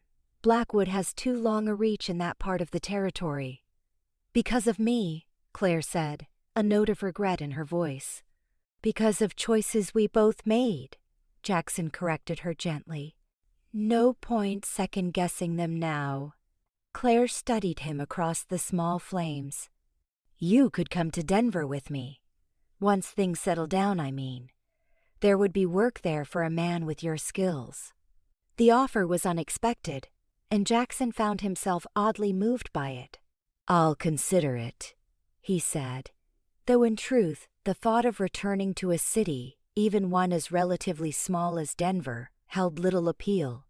He had spent too many years in the open spaces of the West to be comfortable amid the confines of urban life. Claire seemed to read his hesitation. "Or not. I'd like to know you were all right after everything you've done for me. I always land on my feet, Jackson assured her. Been drifting most of my life. This is just another change of direction. Is that what you want? Claire pressed. To keep drifting? It was a deeper question than it appeared on the surface, touching on longings Jackson usually kept airied. What I want and what is aren't always the same thing, he said finally. That doesn't answer my question. Jackson met her gaze, finding he couldn't evade her directness. No, it's not what I want, not forever, but it's what I know. Claire nodded slowly, as if his answer confirmed something she had suspected. What would you choose if you could have anything? If there were no constraints, no past to consider, no dangers to avoid? It was a fantasy. Of course there were always constraints, always consequences to every choice. But something about the quiet night, the isolation of their small camp against the vast wilderness, made Jackson willing to entertain the impossible. Land of my own, he said after a moment. A small ranch, nothing fancy. Enough cattle to make a living, good horses. A place where I could put down roots, build something that might last. The admission felt strangely vulnerable, like revealing a secret he'd kept even from himself. Claire's smile was gentle, without a trace of mockery.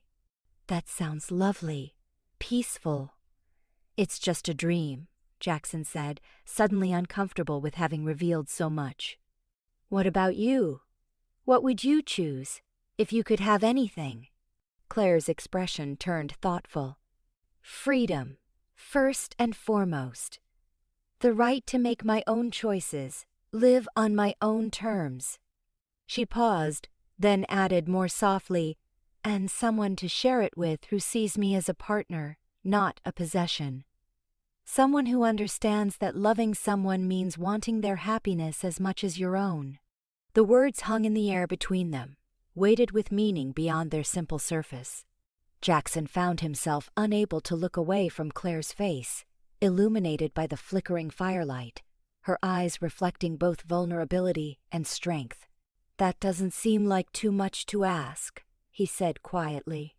And yet it is, in this world. Claire's voice held a hint of sadness.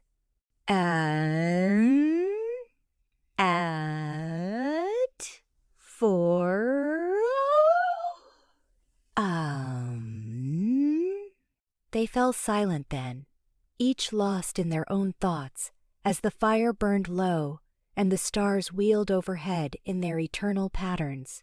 When Claire finally rose to prepare for sleep, Jackson remained by the dying embers, his mind turning over their conversation and the feelings it had stirred within him.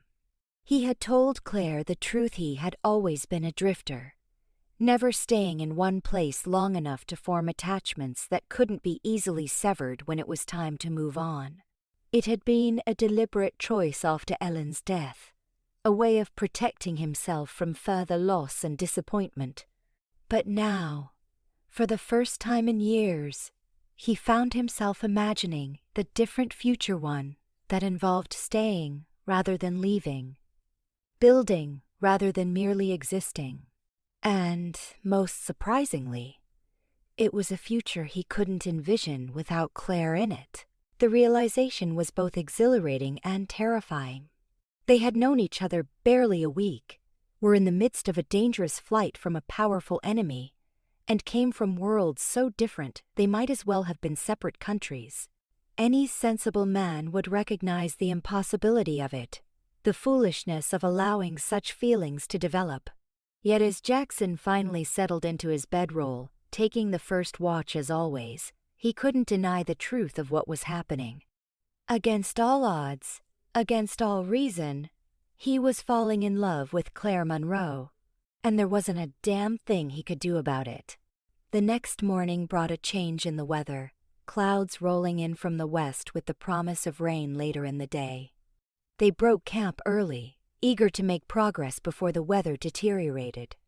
As they rode, The wind picked up, carrying a chill that hadn't been present the day before. "Storm's coming," Jackson observed, glancing at the darkening sky. "We should try to find shelter before it hits." Claire nodded, pulling her coat more tightly around her. They had been climbing steadily since leaving the lake, following a series of switchbacks that led toward a pass between two mountain peaks.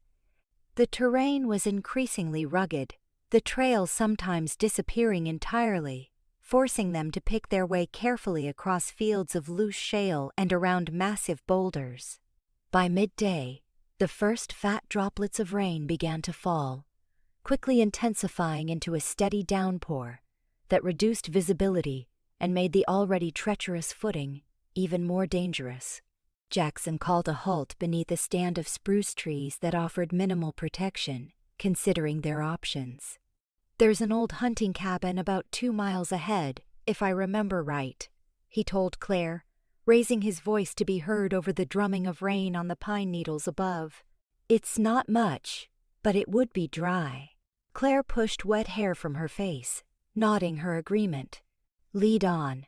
I'm not eager to spend another night in the rain if we can avoid it." They continued more slowly, the horses struggling on the slick, muddy trail.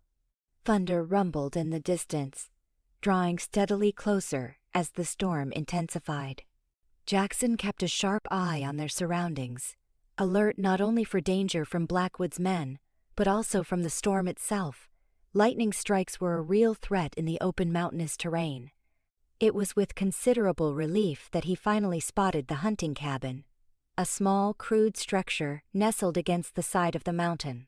It was weathered and clearly long abandoned, that the roof appeared intact, a welcome sight after hours in the driving rain.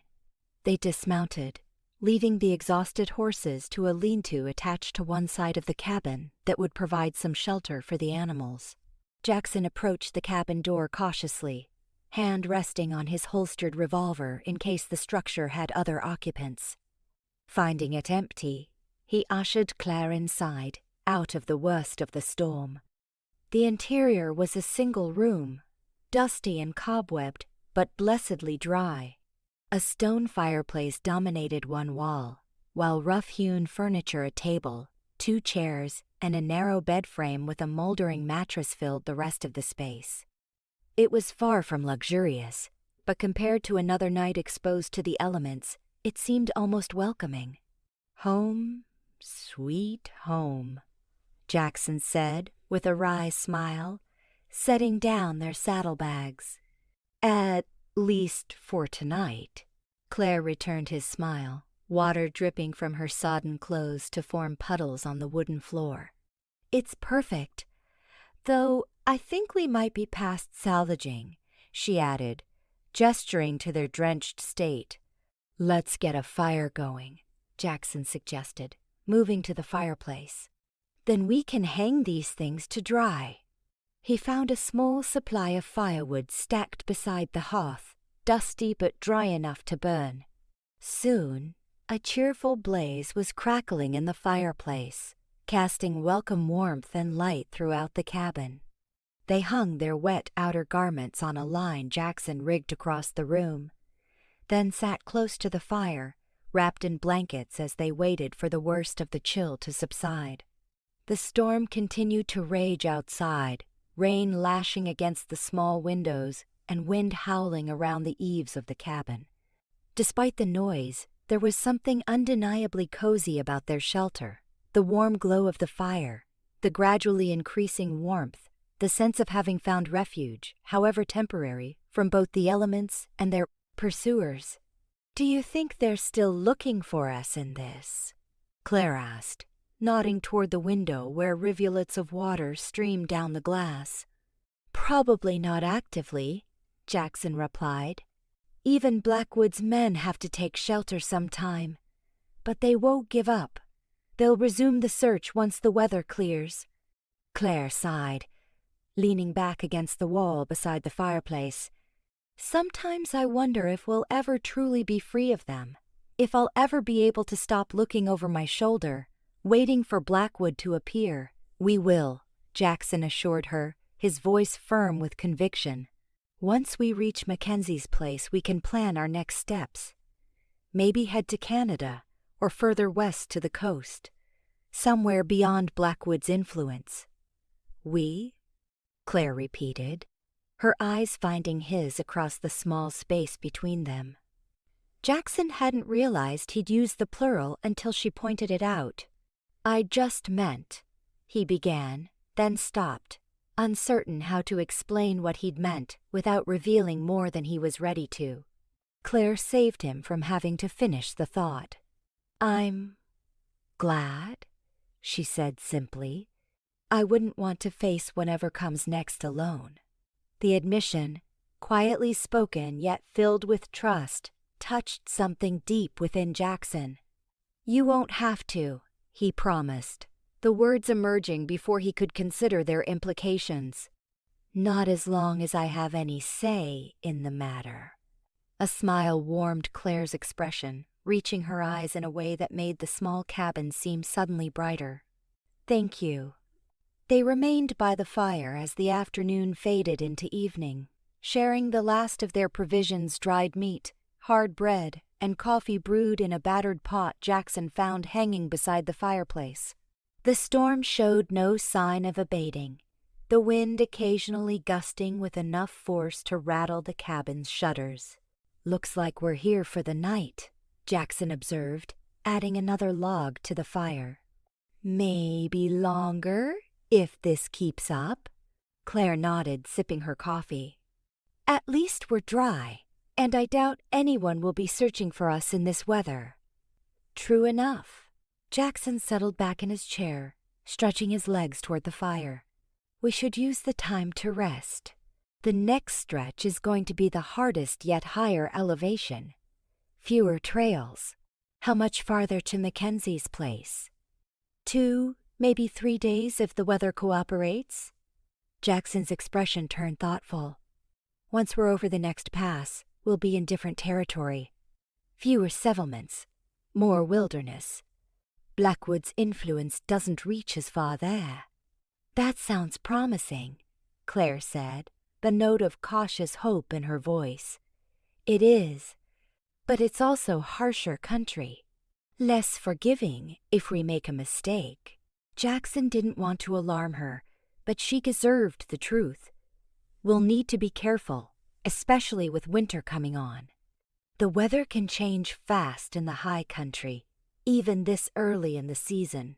Claire studied him across the fireplace, her expression serious. "You've been in situations like this before, haven't you? Surviving in the wilderness, I mean." Jackson nodded. "A few times. Spent a winter trapped in the mountains north of here once, when I was working as a fur trapper.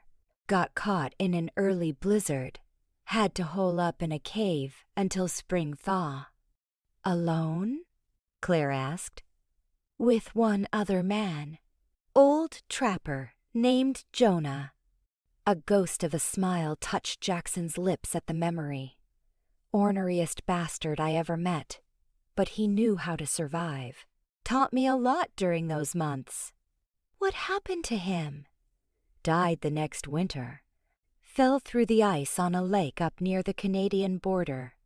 Jackson's voice held the matter-of-fact acceptance of someone accustomed to the harsh realities of frontier life. "It happens.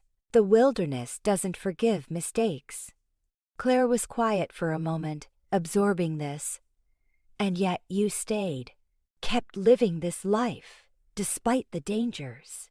"It suits me," Jackson said simply. "Or it did. There's a freedom in it that I never found anywhere else." "Freedom," Claire echoed softly. "That seems to be what we're both chasing, in our own ways." Jackson nodded, recognizing the truth in her observation. "Different kinds, maybe. But yes." The fire crackled between them, casting dancing shadows on the cabin walls as the storm continued its assault outside. There was something intimate about the moment the two of them alone in this small space, separated from the rest of the world by wilderness and weather, sharing thoughts they might never have voiced in different circumstances. "May I ask you something?" Claire said after a comfortable silence had stretched between them. "Something personal?" Jackson hesitated, then nodded. "You can ask." "I might not answer." Claire accepted this condition with a slight incline of her head. "You said you've been drifting most of your life, that you never stay in one place long enough to put down roots." She paused, choosing her words carefully. "Have you ever wanted to?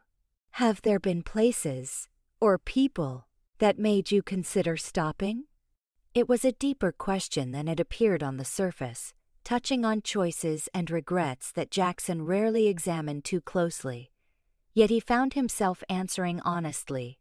Perhaps because of the extraordinary circumstances that had brought them together, or perhaps simply because it was Claire who was asking. "Once or twice," he admitted. "There was a place in Colorado, a small ranch in a valley nestled between two mountain ranges. Owner was getting on in years, had no family to pass it to. Offered to sell it to me for next to nothing if I'd stay on and work it." He stared into the flames, remembering. It was beautiful land. Good water, good grazing.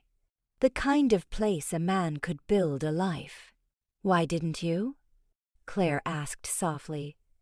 Jackson shrugged, the gesture containing a lifetime of restlessness and uncertainty. "Told myself it wasn't the right time, that I hadn't saved enough money, or that I needed to see more of the territory before settling down." He smiled faintly, self-deprecatingly. "Truth is, I was afraid." "Of what?" "Of staying. Of finding something worth losing." Jackson's voice dropped lower. "After Ellen, after watching what happened to her because she trusted the wrong person, made the wrong choice, I guess I decided it was safer not to make any lasting choices at all." The admission hung in the air between them, more revealing than Jackson had intended. He rarely spoke of the fears that had driven him for so much of his life, the wounds that had never fully healed despite the passage of years. Yet somehow, in this remote cabin, with the storm raging outside, the truth had emerged as naturally as breathing. Claire's expression held no judgment, gentle understanding. "And now?" she asked. "Are you still afraid?" Jackson looked at her directly, something shifting within him as their eyes met across the firelight. "Yes," he said honestly, "but maybe for different reasons." The implications of his words filled the small space between them, unspoken yet unmistakable. Claire held his gaze, her own eyes reflecting a complex mixture of emotions, uncertainty, hope, and something deeper that mirrored what Jackson was feeling. The moment stretched between them, charged with possibilities neither had anticipated when they'd first met beside that creek less than 2 weeks ago. It was Claire who finally broke the silence, her voice soft but steady. "I think," she said carefully, "that sometimes the things most worth having are also the things that frighten us the most." Before Jackson could respond, a particularly violent gust of wind slammed against the cabin, rattling the shutters with enough force to startle them both. The spell broken, Jackson rose to check that the windows were secure, while Claire added another log to the fire. When he returned, the immediate intensity of the moment had passed, but something had changed between them nonetheless on acknowledgement, however subtle, of feelings that could no longer be entirely ignored or denied. "We should try to get some sleep," Jackson suggested, glancing at the narrow bed. "You take the bed. I'll make do on the floor by the fire."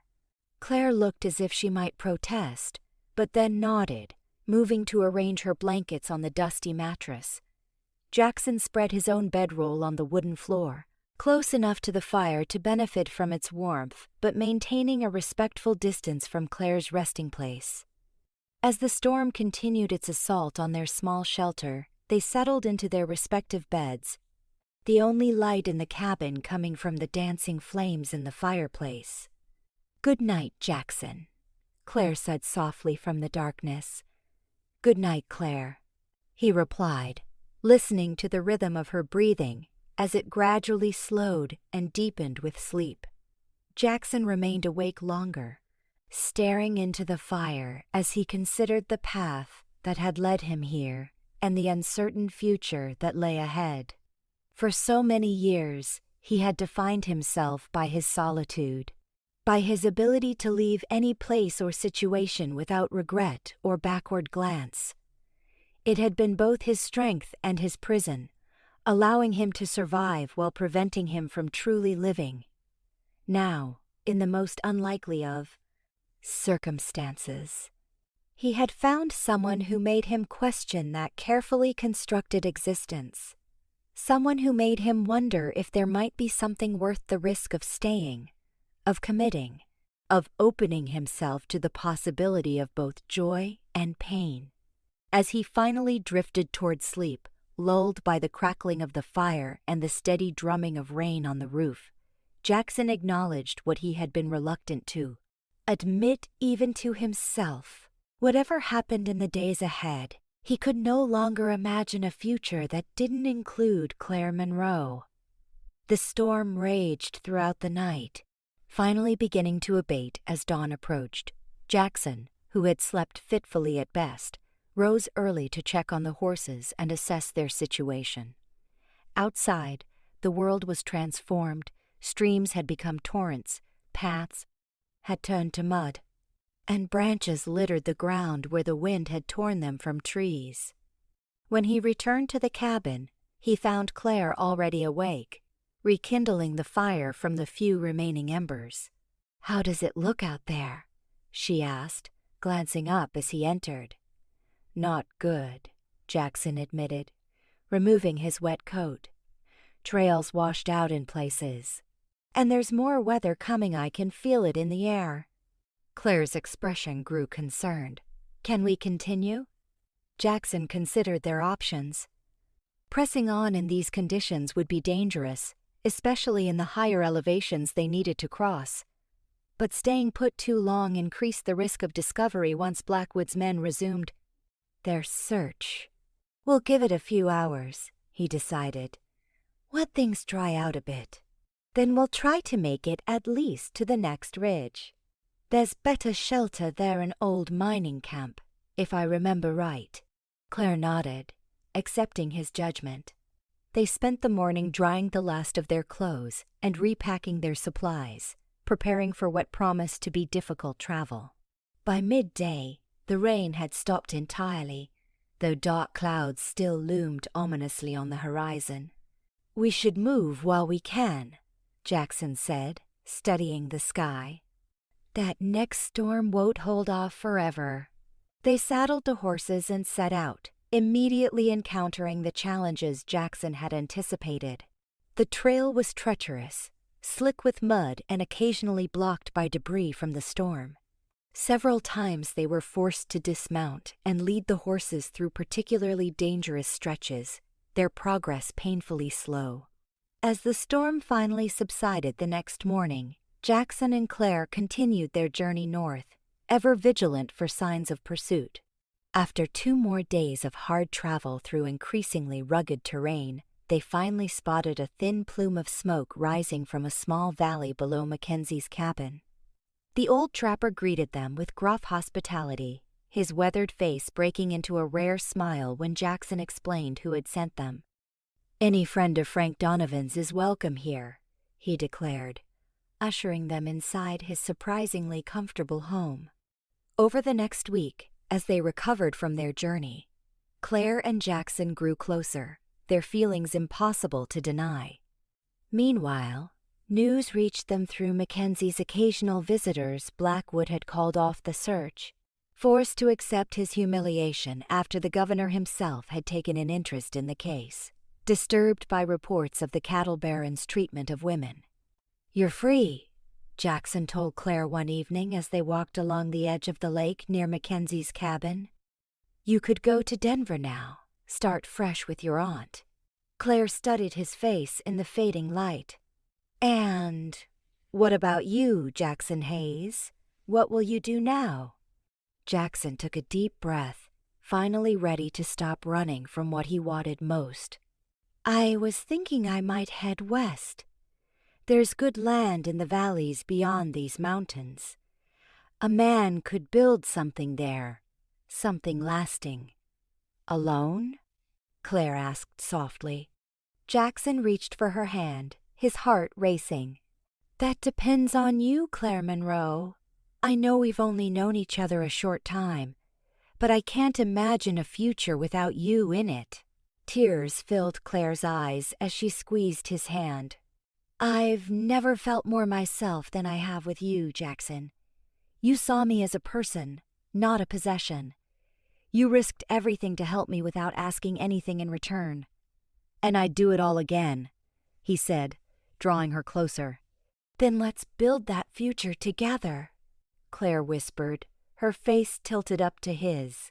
"Somewhere we can both be free."